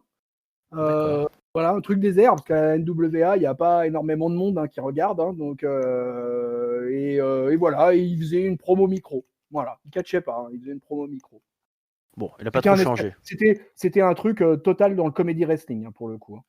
Donc, Ok. donc il a l'air d'être. Mais il a l'air de. Là, on ne l'avait pas revu en fait au sein de telle ou telle fédération depuis un moment. Mais il a l'air de revenir tout doucement dans le ring. Tant mieux pour lui. Hein. Puis on est ravis pour lui, effectivement. Très bonne nouvelle. Merci tonton de nous apporter quelques nouvelles un peu réconfortantes comme ça dans ce monde qui va mal. Qu'est-ce qui se passe d'autre? Oh là là, mais que de segments. Alors très rapidement, hein, Drew Ah ouais, là, McIntyre en coulisses croise Charlie Caruso et Randy Orton. Pardon. Drew McIntyre il dit qu'il a compris pourquoi Randy Orton faisait tout ça, pourquoi il était très méchant, c'est parce qu'il veut préserver sa domination, son rôle de mâle dominant. C'est pour ça qu'il enterre un petit peu les petits jeunes.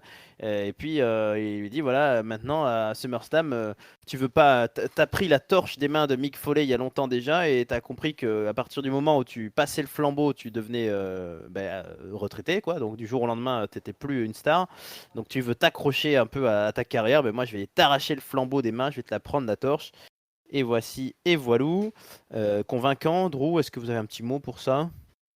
bah Papy? ouais, mais Quoi, Chris alors vas-y. Oui, ouais, Drew, enfin, très beau. ouais, je rebondissais juste quoi. Non, même moi, Drew, je le trouve archi convaincant de toute façon. Enfin, de toute façon, Drew, j'ai même plus de problème pour être convaincu par lui quoi. Pour moi, c'est le mâle alpha de la WWE à l'heure actuelle quoi. En plus, le mec, il a 35 ans. Voilà, il est à un âge parfait. Parfait. Voilà, ma seule tristesse infinie que je déplore semaine après semaine, c'est le fait qu'il soit champion dans cette période-là. Et oui, mais bon, Voilà, comme parce ça qu'il on est s'en là, il est souviendra. là, il est là, c'est un champion actif. Il a Hmm. déjà affronté un paquet d'adversaires depuis sa victoire à WrestleMania. Ah oui. Il a démonté, il a déboîté tout le monde. Mhm. Il est présent au micro, il est présent dans les coulisses. Alors j'ai vu qu'on avait un ami Discorder qui se plaignait du fait qu'il fasse pas les main events. Et je trouvais que Non. l'ami Discorder avait pas forcément tort sur le principe, mais sur la réalité, on parlait de temps d'antenne avec Tozawa. Je pense qu'avec Drew, là, il n'y a pas de problème. Du temps d'antenne, il en a, il est présent, il fait de la promo. Et moi, je reste impressionné par le bel homme. Et je considère que c'est vraiment une des plus belles réussites de 2020, si c'est pas la plus belle jusqu'à présent. Ouais, honnêtement, moi je pense, peut-être, je parle en mon nom, mais les segments, les shows sans public, je trouve, là aussi lisser le concept de main event. Et honnêtement, par exemple, je serais incapable de réfléchir ce qui était vraiment dans le main event il y a 2 ou 3 semaines. On se souvient de ce qu'il y a eu, on se souvient des segments avec Orton et le Big Show machin, on se souvient de la Tag Team Division, mais ça change tellement d'une fois sur l'autre que le concept de main event est-il encore d'actualité en 2020, papy? Je suis pas sûr parce qu'effectivement, ils s'en servent aussi parfois pour contrer certaines émissions télé, de foutre le main event en plein milieu, tout ça. Donc, enfin, ça c'est pas. Ouais, je pense qu'il faut pas s'attacher à ça, et surtout que Drew McIntyre, hein, comme je vous le disais, il a un temps d'antenne très très conséquent. Il est pas à plaindre et il est plutôt montré très très fort vu qu'il n'y a pas une seule seconde où il a sourcillé depuis Mania. Donc, il a roulé sur absolument tout ce qui se présentait face à lui. Donc, il est plutôt bien l'ami Drew. Pour moi, c'est ouais, c'est. Alors, c'est peut-être pas le plus talentueux de 2020. Moi, je mettrais Otis d'abord. Hein? Oh putain, la vache! Non, mais sinon, ouais, effectivement, il roule sur tout le monde, sur Ah, toute mais il a la roulé sur tout le monde. Attends, WWE. depuis WrestleMania, il a battu Andrade, il a battu Austin Theory, il a battu Angel Garza, il a battu Seth Rollins, il a battu le Big Show, il a battu Murphy, il a battu Ziggler. Là maintenant, il Lashley. Colin Orton, il a battu Lashley, Lashley. Là, tu vois, on est déjà à 8 mecs quoi, qu'il a démonté depuis WrestleMania. Mm. Là, moi, je vous cache pas que bon, je vais en garder pour le main event, mais voilà, je veux dire, Drew, ça fait depuis le 8 avril, il roule sur tout le monde. Je trouve aussi. bien d'accord. Voilà. Eh bien, puisque la roue écossaise est en roue libre, on le retrouvera un peu plus tard dans McIntyre. En attendant, un petit passage par le Jobber's World, ce fameux monde qui était cher à notre créateur Hank, regretté. Le Riot Squad affronte les Iconics et c'est non, pardon. Si, c'est ça? Oui. Non, Non, c'est juste Peyton un Royce. single match. Un single match. Juste Peyton Royce qui affronte Liv Morgan. Liv Liv Morgan. Morgan, voilà. Voilà, pardon. Oh, tu voyez, j'ai vraiment pris des notes sur ce segment. En 2 minutes. Bref, voilà, il y a une incompréhension entre Liv Morgan pardon et Ruby Riott. J'ai pas trop compris ce qu'elles avaient un peu merdé entre elles, mais bref, Peyton Royce vole le pin et puis elle est contente et elle s'en va. 2 minutes de match. Est-ce qu'on met plus de 2 minutes à commenter ce moment, papy? Non, on s'en fout, hein. On s'en fout, tonton Chris? Total. Voilà, on passe à la suite. Les amis, il est 10h du soir, Eastern, créneau Pacifique, etc. C'est l'heure du Raw souterrain, du Raw underground. Shane McMahon rentre dans cette salle, un endroit obscur du Performance Center. Il croise au passage le grand Ninja Black qui est devenu videur, parce que je suis quasiment sûr que c'est la même personne. Et puis c'est parti pour Raw Underground. Donc ben voilà, on connaît, on a découvert cet univers depuis la semaine dernière. Donc il n'y a plus les putes, on a enlevé les putes. Mais enfin je les ai C'est pas pas vues. plus Ouais. mal. Hein. C'est pas plus mal. Et c'est pas plus mal, ouais. C'est pas plus mal. C'est vrai que Shane nous avait fait sa petite crise de démon de midi là, mais du coup, alors il commente. Alors moi, j'ai pas trop noté qui étaient ces gens, mais bon, c'est des gros costauds, voilà, qui s'affrontent, qui se mettent sur la gueule, des gros coups de poing. Le premier match, voilà, a lieu rapidement. Et Avec un puis, retour dans le premier match, puisque le premier match, on a le retour de Riddick Moss. ah oui, effectivement. Ouais, c'est Riddick Moss, le premier Oui, catcheur oui. qu'on voit affronter. Et il affronte, tu sais, papy, il affronte le blond dont je te parlais à SmackDown. Tu sais, celui que je te dis qui était dans le coin, là, qui était plus balèze que tous les mecs de Retribution réunis, là. Ah, c'est lui qui Ah. l'a affronté? Et ouais, c'était lui qui l'affrontait. Et Ah, direct, d'accord. mais je l'ai calculé direct. J'ai dit, ah putain, c'est le mec avec qui on parlait de papy à SmackDown la semaine dernière. Bah, il s'est fait toller. Ça y est, ils nous ont entendus, ils le font catcher. Bah bam, le mec, il se prend une trempe. Voilà. Bon, cela dit, Riddick Moss, physiquement, il est impressionnant. Hein. Et même, j'ai même envie de dire, moi, si j'étais booker à la WWE, je signerais dans le même roster le videur de Raw Underground aussi. Ah bah oui. Mais Mm. ils sont tous relativement costauds. Alors, on va faire un gros segment Raw Underground, même si on a eu Ouais, fais-les plusieurs. tous.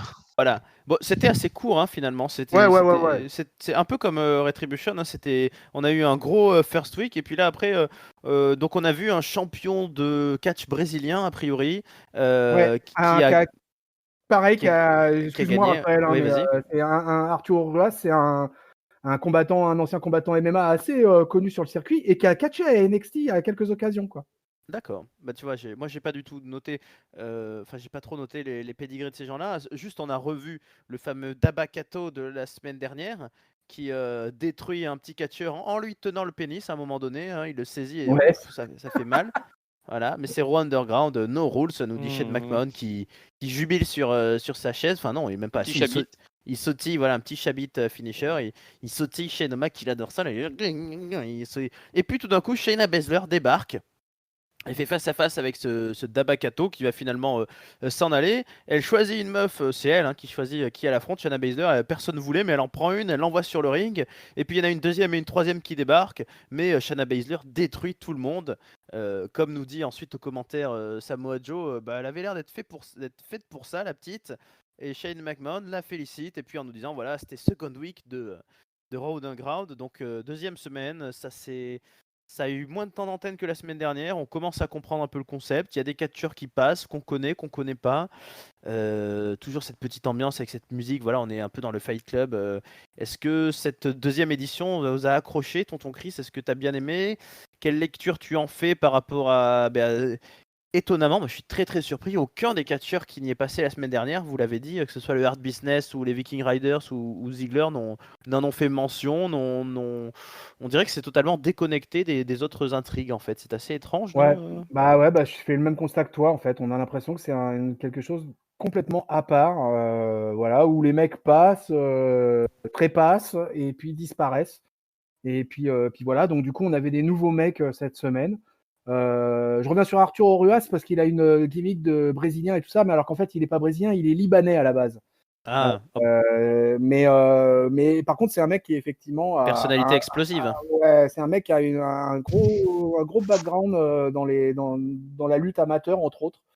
Et donc voilà. Et après, le fameux Dabakato, là, le fameux monstre, là. Alors Ouais. moi, je sais pas. Alors là, écoute, je Le, vais essayer d'être confiant sur cette affaire. le Parce Lance que moi, Archer. ouais, mais moi, je le trouve bien, ce garçon-là. Là. Je trouve qu'il me paraît assez impressionnant. Il a passé 2-3 prises, là. Il a l'air d'avoir une Bailey to Bailey et un Chokeslam qui est assez intéressant. Et c'est un type que je suis curieux de voir un peu à l'avenir, qu'est-ce qu'ils vont en faire. Le seul truc maintenant, c'est que moi, la question finalement que j'ai envie de vous poser, c'est ce Raw Underground, ce truc-là, c'est posé pourquoi là?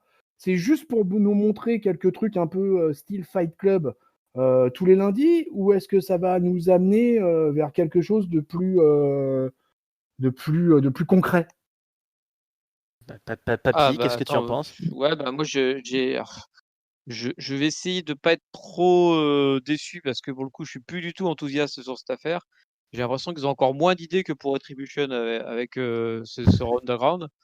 Et effectivement, comme je vais pas répéter ce que vous avez dit, mais c'est frappant le fait que non seulement ce soit pas du tout les mêmes gens d'une semaine à l'autre, hormis Bada Bonda, Baba Guida, tout ça là. Heu et surtout, en fait, ceux qui sont passés la semaine dernière, ils ont l'air de s'en foutre complètement de leur passage, tu vois? C'est même pas ils auraient pu faire, «Voilà, on est passé là, on s'est un peu refait la cerise», rien à foutre et ils passent, ils oublient. Et donc et Ah. du coup, bah, je sais pas du tout quoi en penser de ce truc-là. Alors peut-être Après, il y qu'ils a, je sais pas, il y a des trucs étranges, hein. Il y a, tu vois, alors il y en a la moitié qui ont des masques et l'autre moitié qui en a pas. Mmh. Et Shayna Baszler, quand elle a eu son passage ou qu'elle a démoli 3 nanas là, heu, j'ai été surpris parce qu'il y avait une blonde, je sais pas si vous avez remarqué, mais que je trouvais qu'elle avait un sacré gabarit quoi, qui avait des bons bras et cetera, qui a fait partie des nanas qui ont attaqué Shayna Baszler. Et là, je me suis dit: «Ah putain, c'est dommage, c'est bizarre cette fille, on la voit jamais à NXT et cetera, alors qu'elle a un physique, elle a l'air d'avoir une présence et tout». Et puis, bah, non, si en fait Raw Underground en fait voilà, pour en venir à ça, c'est que si Raw Underground ne sert qu'à faire venir des mecs du main roster ou des nanas du main roster pour démolir un jobber, dans le Raw Underground, bah, finalement, ils font déjà ça, dans le ring traditionnel, quoi. Donc pourquoi rajouter ça, quoi, tu vois? Mmh. Je vois pas trop l'intérêt du truc, quoi. Mais, alors si encore à la rigueur, ils s'en servaient pour relancer des catcheurs ou des trucs comme ça. Alors je me suis dit: «C'est peut-être ce qu'ils font avec, Riddick Moss, par exemple».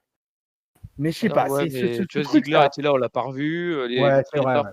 étaient là, ils ont fait le bouffon la semaine d'après, le Hurt Business prend le contrôle et détruit tout. Mais la semaine d'après, ils en ont plus rien à foutre. Ouais, c'est Puis vrai. alors, peut-être qu'ils ont mis le truc comme ça, en se disant: «On lance une pièce en l'air et puis on voit ce que ça donne» et si jamais ils se rendent compte que ça fait des ratings, bah, ils creusent l'idée ou sinon moi j'ai peur que ça meure très rapidement cette affaire parce qu'ils ont vraiment pas l'air d'avoir la moindre idée de quoi en faire derrière, hein. Ouais, je serais peut-être un petit peu moins sévère que vous parce que c'est que la semaine 2. Mais c'est vrai qu'on nous a balancé ça un peu, on nous a rien expliqué, hein. On sait même pas les règles puisque visiblement il y a pas de tombée, il y a rien. La cloche elle sonne un petit peu, on dirait que c'est Shane qui dit ouais c'est bon, Ouais, c'est Shane, hein, ouais. t'as gagné, c'est bon, c'est bon. Et alors voilà, et pourquoi Shane revient créer ça? Est-ce qu'il nous fait pas une petite promo pour nous expliquer? Est-ce qu'il va y avoir une ceinture, un truc? Est-ce que les mecs sont appelés à rester? Parce que bah, quand ils veulent introduire un personnage ou faire quelque chose, ils ont NXT, mais là, c'est ça que je trouve bizarre en ce moment. J'ai l'impression qu'il y a une nébuleuse de gens là, de jobbers, de gens du Performance Center qui sont en train, voilà, entre ces Retribution, entre les ninjas, c'est un petit peu à part, c'est vraiment des jobbers, mais alors là, voilà, on a des monstres là, on a ce Dabakoto qui est un nom de personnage de Dragon Ball, on a les Riddick Moss, on a le Brésilien, tout ça. Pourquoi ils sont jamais passés par NXT? Est-ce que c'est des gens qu'on va voir régulièrement? Est-ce que c'est des gens qui sont signés sous contrat? Est-ce que c'est juste des gens qui viennent faire une pige parce que bah comme on est en période de Covid, personne n'a de boulot? Ça pose plein de questions et c'est vrai que voilà, on nous a pas trop donné de réponse. Moi, je continue d'un peu aimer cette ambiance, la filmer dans une cave et tout, mais effectivement, faudrait pas que ça tire trop long et il faudrait pas que bah, pareil, dans une semaine, Shayna Baszler débarque à Raw en faisant comme si de rien n'était. Ça serait bien que ça leur serve. Alors peut-être ça va juste servir voilà, à redorer un peu le blason de deux trois catcheurs présents et peut-être nous lancer 2-3 nouveaux comme ça. En tout cas, si Et Ouais. Retribution trouve la porte du Raw Underground, ils vont se faire détruire ça. Ce que je regrette juste dans cette histoire-là, c'est qu'on n'ait pas Yerem avec nous, parce que j'aurais aimé que Yerem nous parle de Dabakato, parce que Dabakato, c'est un ancien joueur de NFL, Ah, et pas un petit joueur de NFL, hein, parce que c'est un mec qui a joué 10 ans en NFL, quoi. ah ah Et oui. d'accord. qui a joué en particulier aux Minnesota Vikings. Mais après, j'en connais pas beaucoup plus sur lui. Mais du coup, je connais pas son vrai nom à ce gars-là, mais je suis sûr et certain que El Patron, il le connaît et qu'il saura nous donner tout son background, hein, ce mec-là. Il y a Donc, qu'à nous mettre du commentaire. IRM, à l'occasion, viens prendre à l'antenne et explique-nous qui est ce Dabagato. Hmm. Yeah, Voilà. Rem, yeah, Rem. Ouais, mais Et voilà. et dernière chose, moi je me demandais si c'était pas un est-ce qu'ils sont pas en train de nous préparer un programme, du network, qui serait spécialement Raw Underground, qui sera à part de Raw et en fait nous faire une pub en fait et puis qu'après Ah, ça soit son ce propre serait un programme teaser, ouais. avec ses propres catcheurs et cetera, une espèce de nouvelle fédération, un nouveau programme court spécial, Shane McMahon. Parce qu'effectivement, on voit pas trop l'intérêt sinon, hein, de ça. Et ça Mais moi, expliquerait pourquoi il n'y a pas d'histoire continue avec le Razuro, en fait.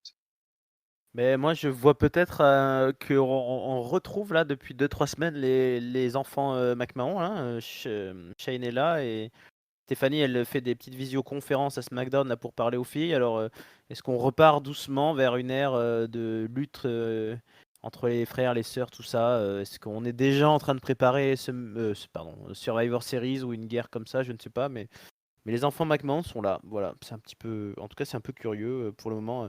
On va attendre la 3e semaine de Raw Underground et puis on verra si on a progressé dans nos interrogations. En tout cas, pour le moment, voilà, tout se passe à la cave à partir de 10h du soir, mais c'est un peu mystérieux.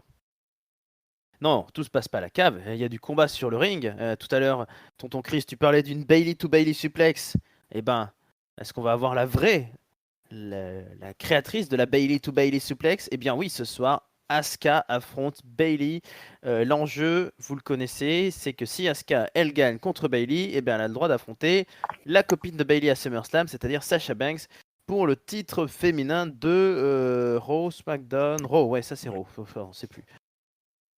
Donc, ouais, c'est Raw. Asuka versus Bailey avec Sasha Banks backstage, enfin oui, backstage évidemment, side. La japonaise commence par être une tornade, elle défonce Bailey très rapidement. Elle envoie la tête de Bailey dans le plexiglas extérieur, mais tout d'un coup, Sasha Banks, elle se dit tiens, ça serait bien que je fasse une petite distraction auprès de l'arbitre, et enfin auprès d'Asuka. Donc elle monte sur le ring. Asuka, oh, mon dieu, elle est distraite. Donc du coup, bah, elle en prend plein la gueule ensuite de Bailey qui la domine pendant longtemps. Et puis tout d'un coup, Asuka, elle se remet en forme. Elle dit non, ça suffit. Alors elle se met à envoyer des suplexes, des dropkicks, des kicks au sol. Les lumières tremblent un petit peu, hein, et la Retribution a trouvé le bouton jour-nuit. Donc Bailey, elle prend 5 minutes chien dans sa face et Sasha Banks se dit mais tiens, tout à l'heure ça avait marché. Et si je refaisais une distraction d'Asuka, donc elle remonte sur le ring, elle fait coucou Asuka, et Asuka, mince, elle est redistraite, dis donc. Donc elle se fait reprendre dans des prises de soumission. Alors là, il y a une série de soumissions. Bailey place des ankle locks qui est contré ensuite en octopus, puis armbar d'Asuka. Bailey, elle passe un knee lock, etc. Enfin, ça tourne un petit peu dans tous les sens. Bailey, elle se met sur le turnbuckle, elle passe son elbow drop, mais ça fait near fall. Et puis elle se met à imiter très mal Kairi Sane. Et c'est pas bien comme ça de se moquer de la meilleure amie de son adversaire. Du coup, elle prend le Asuka Lock et elle abandonne. Donc c'est la victoire de Asuka. Et donc un match revanche officiellement déclaré entre Asuka et Sasha Banks. Tonton Chris, là c'est le plus long match hein, depuis qu'on a commencé la Ouais, soirée, largement je crois. largement, là, au-dessus de tout, parce que là, on a un match de 15 minutes 10, quoi. On a le Waouh, premier waouh. vrai match. Après 2h30 de Raw, on a le premier vrai match de la soirée avec ce Asuka versus Bailey, quoi. Et Ouais, et moi ça... qui m'a bien plu, perso, j'ai trouvé ça bon. Alors voilà, il fallait retirer le contexte du suspense, puisque c'est-à-dire que tu savais dès le début que de toute manière, Bailey n'allait pas gagner ce match, parce que je voyais pas dans leur histoire de booking. Bon, déjà, Bailey, c'est la championne de SmackDown, on est à Raw, voilà. Donc je voyais pas comment elle allait pouvoir s'en sortir face à Asuka, à moins d'un miracle causé par Sasha Banks, une interférence malvenue, etc. Mais au final, le match en lui-même a été super solide. Et on va avoir quand même une grosse affiche avec ce Asuka Banks qui à Raw autant a de la gueule, autant la pauvre Bailey à SmackDown de l'autre côté. Je sais pas trop qui est-ce qu'ils vont lui mettre comme adversaire. On verra ça vendredi avec la fameuse Battle Royale qui est annoncée là. Mais Enter Brown. Hunter Brown, ouais. Mais voilà, mais c'était un bon match de catch. Moi, j'ai bien aimé. J'ai trouvé, voilà, j'ai trouvé Bailey. Voilà, qui est des trois là, et celle que j'aime le moins, on va dire, hein, mais comme en ce moment elle est vraiment complètement dans son personnage, et que bah avec Asuka elle sortirait d'un balai un bon match de toute façon, donc du coup ça nous a donné un bon combat de catch. Papy, d'accord? Bah, je ne vais pas pouvoir être d'accord parce qu'en fait, ça m'a absolument pas intéressé. Ça y est, là, je suis à saturation des De matchs à Bailey. répétition. Non, des matchs à répétition entre Asuka, Sasha, Bailey, Ah ouais. tout le temps, toutes les semaines. Et comme tu dis, avec zéro suspense en plus, parce que au-delà de savoir qu'il y aura Asuka versus Sasha, on sait même qu'Asuka, derrière, elle va choper Shayna Baszler. Parce qu'elle a déjà annoncé que Shayna Baszler est venue il y a 2 semaines pour dire Asuka, tu reprends ta ceinture, après je t'affronte. Donc on est déjà très très loin dans le booking et donc forcément là ce match-là il m'a pas du tout intéressé. Non pas qu'il était mauvais ou autre, c'est que je me souviens de rien en fait. Si là quand tu as fait le descriptif, j'ai eu 2-3 souvenirs Mais en fait, ça m'a rien fait du tout, quoi, ce match-là. Je suis blasé. Il faut que le match du pay-per-view, je vais le regarder, mais par contre, d'ici là, voilà, j'ai plus aucune attente sur cette rivalité. Bon, bah, t'as qu'un row à tenir, donc ça devrait aller, papy. Ça devrait aller. Ouf. Alors moi j'ai bien aimé quand même, il y a eu 2-3 enchaînements sympas, puisque oui c'était le plus gros contenu catch de la soirée à ce moment-là, mais effectivement, bon c'est vrai, je comprends l'avis de Papy avec une certaine répétition et une certaine absence de suspense, ça serait bien qu'on passe un peu à autre chose là, mais ça fait très longtemps là aussi qu'on a cette histoire des Bayley Banks qui dominent un peu tout le monde, et puis en face de Asuka, Kairi Sane, ça commence à être longué là, la fête va se finir à SummerSlam s'il vous plaît.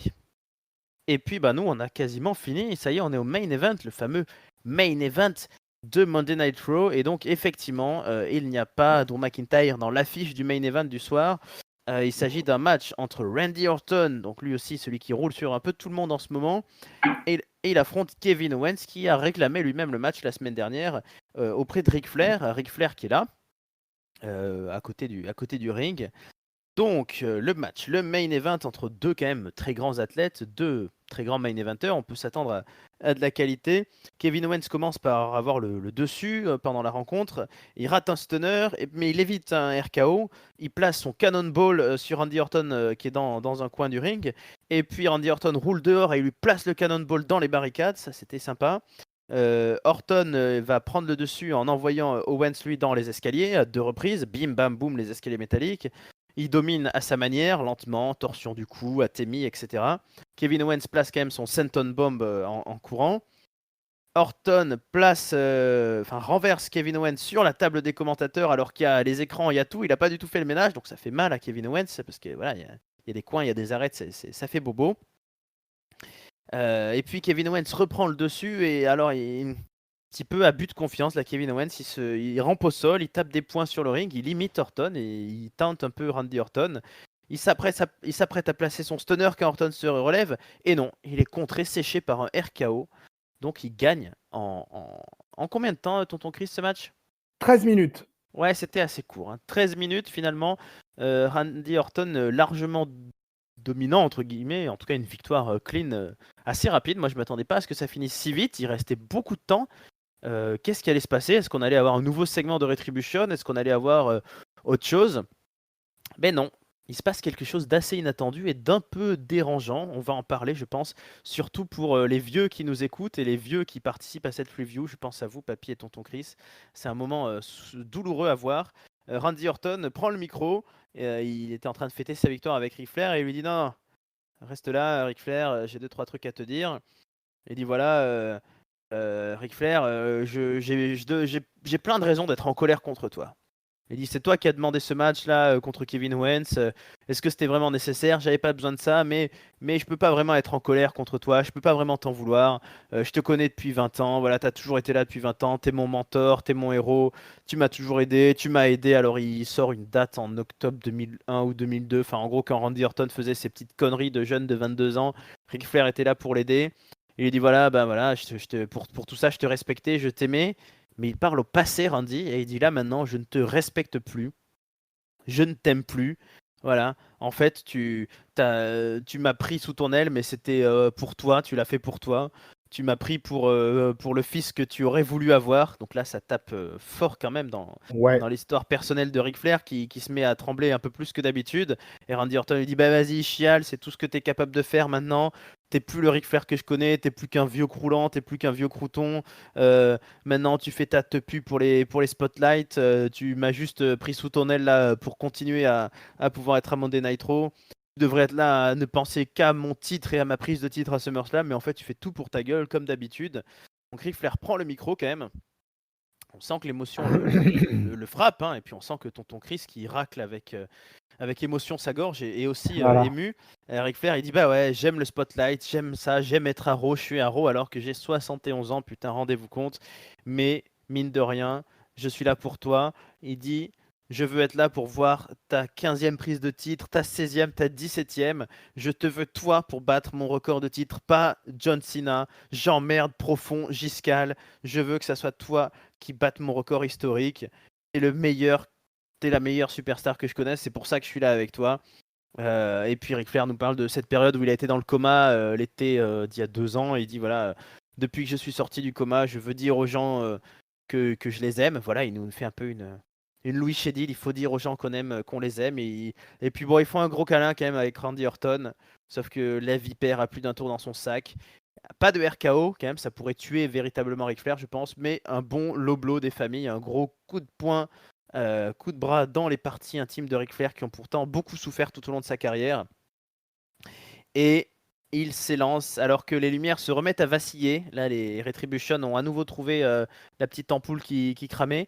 Les lumières vacillent et ça tombe mal. Les lumières s'éteignent au moment où Randy Orton fait un punt kick à Ric Flair. Qu'est-ce que c'est ballot. Mais bon, on comprend bien qu'il a fait un punt kick puisqu'il s'est lancé et que Ric Flair après il a très très mal. Il a très très mal à la nuque. Il est tendu, il est immobile, il est mort en fait, on dirait presque. Mais bon, ça fait 20 ans qu'on dirait presque que Ric Flair est mort, donc on est habitué. Et Drew McIntyre se dépêche d'arriver, enfin se dépêche, peut-être un petit peu tard, mais Drew McIntyre fait fuir Randy Orton qui s'en va sur le Titantron, qui regarde tout ça d'un œil torve et insensible. Les arbitres arrivent, la sécurité arrive, Ric Flair va partir sur civière pendant que Drew McIntyre lui lance à Randy Orton bien sûr espèce de gros sale fils de pute, je vais te défoncer la gueule, putain t'as pas intérêt à me recroiser. Ouais, Et ouais, c'est ainsi, voilà. le nombre de Son of the Beach qu'on a eu le droit là, à la fin, Ouais. là, c'était impressionnant. Sans couper, sans rien du tout. Ouais, là, il n'y a plus le bip qu'il y avait eu. Le Ouais. mec qui faisait les bips à SmackDown, il était plus là. Donc voilà, enfant de catin, enfant de salaud, enfant de enfant de mère de de la petite plage. vertu, fils de la plage, comme diraient les commentateurs français. C'est très énervé. Drew McIntyre est très énervé, mais en même temps, est-ce qu'il aurait pas dû intervenir plus tôt? Papy, puisque voilà, Ric Flair, Papy, tout ça, il y a forcément un lien direct. Qu'est-ce que tu as pensé déjà du match quand même avec Kevin Owens qui est passé faire coucou, et puis de cette trahison assez inattendue ou pas finalement? Est-ce que c'était pas la suite logique pour le Legend Killer? Alors, oui, alors bon, le match en lui-même, bah, en fait, même sanction que pour le match féminin d'avant. Alors, c'est pas trop, qu'on l'a trop vu ce match-là, c'est surtout que bah, c'est un peu éventé, quoi. T'as Orton qui est en route vers le SummerSlam, c'est un super méchant, et tu vas pas le faire perdre contre Owens en le laissant croire qu'il peut peut-être prendre sa place. D'ailleurs, encore une fois, comme avant le match de Ziggler il y a semaine dernière ou il y a 2 semaines. En début de promo, tout à l'heure, Drew McIntyre avait dit, «Ouais, moi je pense à Orton, je pense à Orton, je pense à Orton», alors qu'il y avait un match Orton contre Owens le soir qui pouvait peut-être relancer l'affiche de SummerSlam. Mais bon, c'est pas grave. Ah, alors Heu, attention, il l'a dit Drew McIntyre, il a dit si c'est Owens qui gagne, j'aurai une conversation avec ouais, Kevin après Owens. Ouais, il a c'est fait un ça, petit. après que chacun l'ait relancé. Mais bon, enfin, Mhm. c'était pas il avait quand même fait toute la promo parlant d'Orton, donc Ouais, bon. c'est vrai. Donc voilà, donc le match en lui-même, moi j'ai pas vraiment, enfin, j'ai pas été intéressé. J'étais plus intéressé par le segment final que j'ai trouvé un poil long, aussi bien l'un que l'autre, leur blabla, on savait tous qu'il fallait qu'il tue le père, l'ami Orton, donc ça c'est pour moi, c'était une étape indispensable. Ils l'ont fait en protégeant à mort Ric Flair, en évitant le RKO et en évitant le punking, punt kick plutôt. Heu, ouais, c'est pas je suis pas choqué en tout cas par ça. Il fallait le faire. J'aurais peut-être mis un peu moins de trémolo, un peu moins de «Je suis ton vrai fils parce que tes fils ils sont morts», mais voilà quoi, sinon le reste et puis Drew McIntyre qui arrive effectivement comme la cavalerie bien en retard. Bon, c'est du classique, il fallait voir ce segment-là. Voilà, il était peut-être un peu long, mais il fallait passer par là, je pense. Qu'est-ce que tu en penses, Chris? Ouais, moi j'ai trouvé le match, pas mal, où effectivement il y avait pas grand-chose à en signaler, mais le match en lui-même était pas mal. J'ai surtout trouvé, Kevin Owens bon, ça m'a fait plaisir de revoir Kevin Owens véritablement dans le ring parce qu'on l'avait pas vraiment revu, depuis le match à WrestleMania face à Seth Rollins. Mhm. Donc ça, c'était plutôt pas mal. Par contre, je rejoins Papy, j'ai trouvé que le segment promo à la fin était très long. Moi, je n'apprécie que très peu quand la réalité rejoint le kayfabe et j'ai pas beaucoup aimé les phrases de Orton concernant le fils de Ric Flair. Alors Mhm. évidemment, je sais très bien que tout ça s'est fait avec l'aval de Ric Flair au préalable, hein, mais ça n'empêche que moi, j'ai pas aimé ça. J'ai trouvé ça cheap, j'ai trouvé ça limite dans les poubelles de Voici ou de Paris Match, là, tu vois. Mhm. Et c'est le genre de promo qui me plaît, voilà, avec moi ça passe pas ça. Voilà, donc vraiment j'ai pas aimé ça. je veux dire, pour assassiner une personne âgée en lui mettant un low blow. Bon, voilà, est-ce qu'il y avait vraiment besoin de mettre un low blow pour faire tomber Ric Flair? Là, franchement, j'en suis pas convaincu. Et puis alors le coup de l'électricité qui se coupe au moment du pun kick, bon bah ok d'accord les gars quoi. Donc ça a fait que bah, toute cette fin de show, moi ça m'a laissé un peu ouais un peu dubitatif quoi. J'ai pas été super affolé, pas super affolé par ce truc là quoi. Je sais pas, ça m'a ah et puis alors moi je sais pas ce que vous en avez pensé, mais sur la promo d'Orton quand même, il commence toute sa promo en disant voilà depuis 2001-2002, Ric Flair, tu as toujours été mon sidekick, tu m'as protégé, tu m'as aidé, tu m'as permis d'accéder à tout ce qui est à tout l'or en fait quoi au niveau de la WWE, que personne ne l'a aidé à part le Nature Boy, qu'il a toujours respecté Flair pour tout ça. Et quasiment dans la phrase qui suit quoi, il dit direct ah ben non mais en fait mais je te respecte plus maintenant. Ok, tu viens de nous dire pendant 5 phrases que le mec il est formidable, qu'il est machin, etc. Et en une fraction de seconde, tout d'un coup, tu le respectes plus. Tout ça parce qu'il y a eu un match avec Kevin Owens. Bon, ok, d'accord, Orton, ok. Bon, moi, tout ça, je trouve ça très, très, très, très, très capillotracté. Je suis un peu, je suis un peu de ton avis. Ouais. Moi, comme vous, j'ai trouvé le segment assez long, surtout que voilà, c'était le main event et c'est vrai que psychologiquement, une fois que le match est fini, on s'attend à ce qu'il y ait peut-être un petit post-match, mais pas aussi long.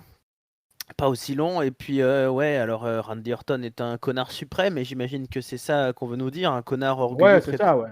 prétentieux, mais je sais pas, moi dans la lecture du truc, j'ai l'impression qu'il est redevenu cette menace hyper présente depuis qu'il a Ric Flair. Donc alors est-ce qu'il est trop orgueilleux pour s'en rendre compte?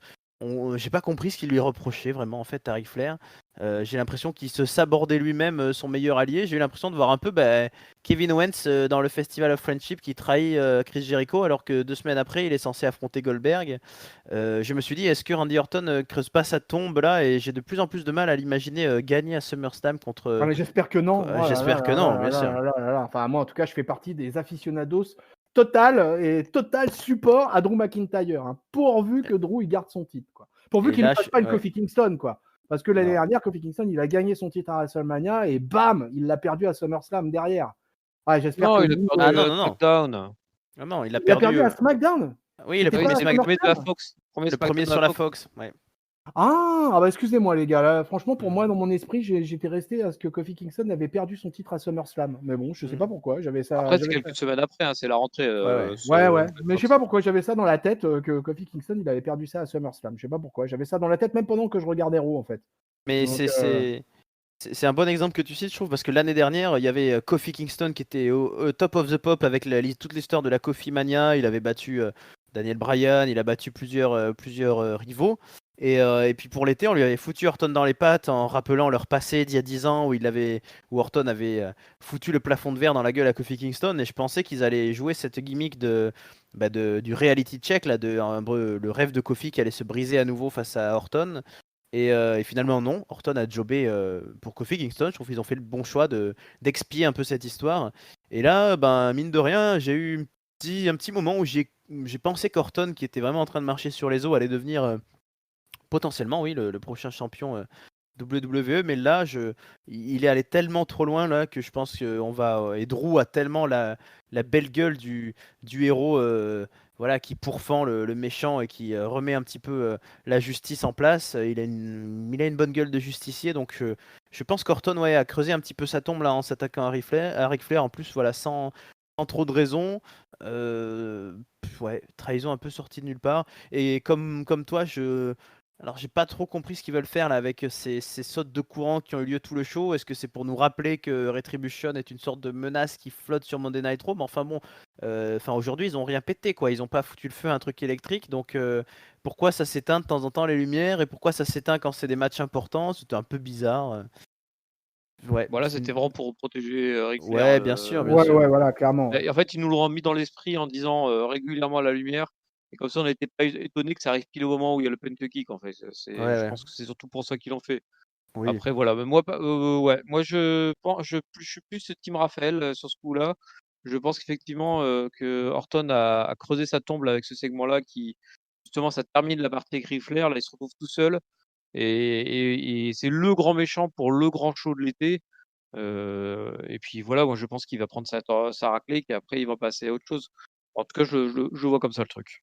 Mm. Ouais, en tout cas, je sais pas, est-ce qu'il y a un update de la situation de Edge, lui, de son côté? Il est vraiment blessé pour longtemps, Edge, Apparemment, ou... il est blessé, ouais. Ouais. Il est blessé longtemps, je sais pas, mais en tout cas, il est blessé, donc de toute façon, on ne le reverra pas à l'antenne, je pense, Ouais. à un certain moment, quoi. Pas pour SummerSlam, en tout cas, qui se profile. Voilà, il ne reste plus qu'un Raw avant le show de l'été, le gros SummerSlam, et on commence à avoir une carte bien remplie. Nous, on a fini cette analyse à 3. Bah écoutez, les copains, ça faisait longtemps que je n'étais pas passé vous voir, mais ça fait toujours plaisir. Il s'est passé beaucoup, beaucoup de choses, hein. Alors, bah, tonton Chris, est-ce que tu pourrais nous tirer de tout ça un top, un flop et une note, s'il te plaît? Oh, je vais pouvoir faire ça, je pense. Mon top, ouais, je vais le donner sur un plan catchesque et je vais le donner au match Asuka Bailey. Alors là, que je mette Bailey dans un de mes tops, c'est quand même assez énorme, hein. C'est tout l'amour que j'ai pour Papy, ça. Mm. Et donc, j'ai vraiment beaucoup aimé ce match. C'est pour moi le match le plus solide de la soirée. Il faut dire, il n'y a pas eu de mal, puisqu'il n'y a pas eu un match au-delà de 5 minutes, hormis Ouais. le main event et le match Asuka-Sacha Bailey. Donc, c'était vraiment un bon match. J'ai trouvé que les filles vraiment nous ont sorti un super truc. Et que malgré justement cette totale absence de suspense, et ben, c'était bien que les filles réussissent à nous sortir un truc super pro et vraiment propre entre les cordes. Donc ça m'a bien plu. Et donc je vais donner mon top à Asuka et à Bailey. Mon flop, et ben, c'est comme la semaine dernière, Papy bis repetita, hein. J'aurais plein de trucs auxquels j'aurais envie de mettre mon flop. Parce qu'il y a plein de trucs, c'est tellement inégal, il y a tellement de trucs qui vont pas, quoi. Vraiment, le booking, il est fait à l'envers parfois et je comprends pas les mecs qui bossent derrière ce truc-là, quoi. Mais bon, bah, c'est comme ça, hein, de toute façon. Donc, mon flop, je vais le donner à la gestion du Raw Underground, en fait. Parce que, Mhm. voilà, je ne comprends pas, entre ce qu'on nous a fait lundi de la semaine dernière et ce qui s'est passé là, lundi soir, bah, moi, je comprends pas. Je comprends pas où il y a de la cohérence, je comprends pas à quoi ça sert, je comprends pas où ils veulent en venir. On a l'impression c'est un truc qui est là pour faire plaisir à Shane McMahon, c'est assez étrange. Et moi, pour l'instant, je peux pas dire que ça m'emballe. Le seul truc qui m'intéresse dans ce Raw Underground, c'est effectivement de voir des nouvelles têtes. Voilà, c'est le seul truc. Voilà, le Dabakato, voir Riddick Moss revenir, observer un peu quelques prospects là, de NXT qui sont là et qu'on profite pour avoir un tout petit peu d'exposition, même s'ils sont là que pour jobber et servir de chair à canon. Mais moi, il va falloir qu'il me propose autre chose avec ce Raw Underground parce que pour l'instant, moi, je trouve qu'on n'y est pas du tout, du tout. J'aurais pu le donner aux Retribution aussi, hein, parce que c'était vraiment pourri. Vraiment, l'intervention des Retribution dans ce Raw, là, ça aura vraiment été tout pourrave, quoi. Et ma note, ça va aller pas beaucoup plus que d'habitude, hein. Ma note, je vais lui mettre un 2. Allez, un simplement 2. Simplement 2 pour Chris, Papy. Ah bah c'est intéressant parce qu'en fait, sur le niveau du flop, je suis comme tonton, j'ai énormément d'idées en tête. Je vais épargner pour le coup, Raw Underground parce que comme on en parlait tout à l'heure, moi je considère encore que j'ai pas compris le concept, donc du coup je vais laisser une semaine de plus pour voir si c'est vraiment pourri ou si c'est juste moi qui ai pas compris. Et par contre, du coup, vu que je l'ai pas donné à Raw Underground, tu peux tout à fait le donner à Retribution et leurs interventions toutes nazes, à moins que la semaine prochaine, on se rende compte que ce soit effectivement des gosses qui sont là pour Nicolas Odéon ou je sais pas quoi, qui font des blagues, et ça sera la grosse surprise, mais sinon, en fait, je pense que c'est juste tout pourri. Donc voilà, mon bon flop à Retribution pour, ils y avaient échappé vendredi, là, cette fois-ci, c'est pour leur gueule. Le top, bah, moi, je vais donner le top au bizutage de Dominique Mysterio. Oh, le Ouais. salaud! Non, mais c'est pas tant le bizutage en fait que de dire que moi c'était une rivalité qui me saoulait, un peu comme je venais d'en parler pour, Asuka, Sacha et cetera, des matchs répétitifs. Bah, moi ça me saoulait de voir tout le temps, Seth Rollins et ses copains contre, Rey Mysterio et ses copains. Et là, je trouve ils ont enfin démarré la vraie histoire, celle avec Dominique. Je sais pas du tout ce que ça donnera dans le ring, mais en tout cas, là, il y a une histoire qui a démarré et là, ils m'ont emmené avec eux. Donc, donc le bizutage de Dominique, ça sera mon top, de ce show. Et ma note, et ben, du coup, j'hésitais un peu, mais je pense que par solidarité, je vais mettre un simplement 2 aussi, parce que c'est comme celui de la semaine dernière, mais en moins bien. Donc, bah, du coup, il y a une moins bonne note. Il se passe tellement de choses dans un Raw, là, je relis un peu ma fiche de notes, c'est ça qui est un peu chiant. Je trouve que Je suis un peu comme vous, mais il y a plein de trucs qui sont pas terribles, et puis il y a plein de trucs qui sont pas mal, mais alors dégager un top ou un flop, je pense que vous avez à peu près tout dit. Moi, j'aurais fait à peu près, j'aurais bien mis mon top à Dominique Mysterio, mais je vais essayer de varier. Alors du coup, je vais la donner aux autres latinos. Allez, je vais donner mon top à, j'aime bien, à Zelina Vega et à ses boys. C'est pas le moment le plus marquant du show, mais je les trouve toujours assez efficaces. J'aurais pu le donner Hard Business, j'aime bien aussi. Et puis, il y avait des petits trucs pas mal par-ci par-là. Il y avait des petits trucs mauvais par-ci par-là aussi. Alors, qu'est-ce qui m'a saoulé le plus? Ouais, bon, écoute, là, je vais pas me casser la tête. Je vais le mettre aussi sur le cassage d'une vitre déjà cassée par Retribution. Voilà, ce moment précis là. Le mec qui jette le deuxième parpaing à travers une vitre déjà brisée. Mais à quoi as-tu pensé? Ça mérite un flop. Ah, Et, j'ai C'est vrai, c'est pas faux. et par solidarité, je vais mettre un 2 également à ce Ah show bon comme alors ça. là, Triple 2. euh, Et là-dessus, nous en avons fini pour ce Monday Night Raw de canicule. Ben, j'espère qu'on va pouvoir se rafraîchir un petit peu et qu'on aura quand même des choses un peu plus, oui, rafraîchissantes ces prochaines semaines. Alors bon, on arrive à SummerSlam, là, on a à peu près un planning booké, mais j'espère que tout va bien se passer, qu'on aura un bon show quand même le 22, c'est ça? Le 22 août? 24? le 23 août. 23 août, pardon. Voilà, 23 août, très exactement. Eh ben, écoutez les amis, ça m'a fait plaisir d'être avec vous. Alors je le rappelle à toutes celles et ceux qui nous écoutent en nombre, vous étiez 14 millions sur la dernière review, je crois. Le chiffre, Oh. c'est Irem qui m'a donné ça. Pour continuer là-dessus et pour passer à 15 millions, pour battre le record de John Cena, vous avez PodCloud, iTunes et Spotify pour écouter Catch Up, dans les transports en commun, dans les bouchons pour aller en vacances aussi, vous nous podcastez. Vous avez pour correspondre avec nous Twitter, euh, Instagram et Facebook, Catch-Up CDC, mais surtout le Discord Catch-Up. On vous l'a dit, il y a des gens qui trouvent que Drew McIntyre est mal utilisé ou que AJ Styles est surcoté. Il y en a qui sont fans de Otis. Il y en a qui trouvent que Giscal est un homme bien. Enfin bref, allez parler à tous ces gens-là, faites-leur entendre raison. Écrivez-nous. Papy, je te laisse à ta maison de retraite. Je crois que c'est l'heure d'aller te coucher. Donc je te fais un gros bisou et je te borde bien. Je viendrai te voir, promis, à la maison de retraite pour t'apporter des fleurs. Mais je ferai mon test de Covid avant pour pas vous contaminer à l'EHPAD. c'est gentil, Raphaël. Bah, je te remercie bien. Là, je vous souhaite bonsoir à toi et à tonton. Là, c'est l'heure du lavement, effectivement. Donc, je vous demande de sortir de ma chambre, hein. Très bien. Et puis toi, tonton Chris, de ton côté, comment ça se passe? Ah bah écoute, moi ça se passe bien. Je vais laisser un peu le peuple de Catch-Up digérer cette review de Raw et puis je reviendrai. Je vais prendre moi-même quelques jours de fraîcheur Ah, pour un peu me relancer. Pas de catch pendant une semaine, ça va faire très très longtemps que ça m'est pas arrivé ça. ouh. Mais je reviendrai plus fort pour l'analyse de SummerSlam. Eh ben, très bien. Mais bonnes vacances à toi, tonton Chris. Bonnes vacances à toutes et à tous à travers la France et le monde entier si vous en prenez. Sinon, bon courage, bon été, hydratez-vous bien, mettez de l'eau dehors pour les petits oiseaux et faites attention aux transformateurs électriques. Bonne semaine pleine de catch. Ciao les amis. Salut! Salut les gaziers, salut peuple de Catch-Up.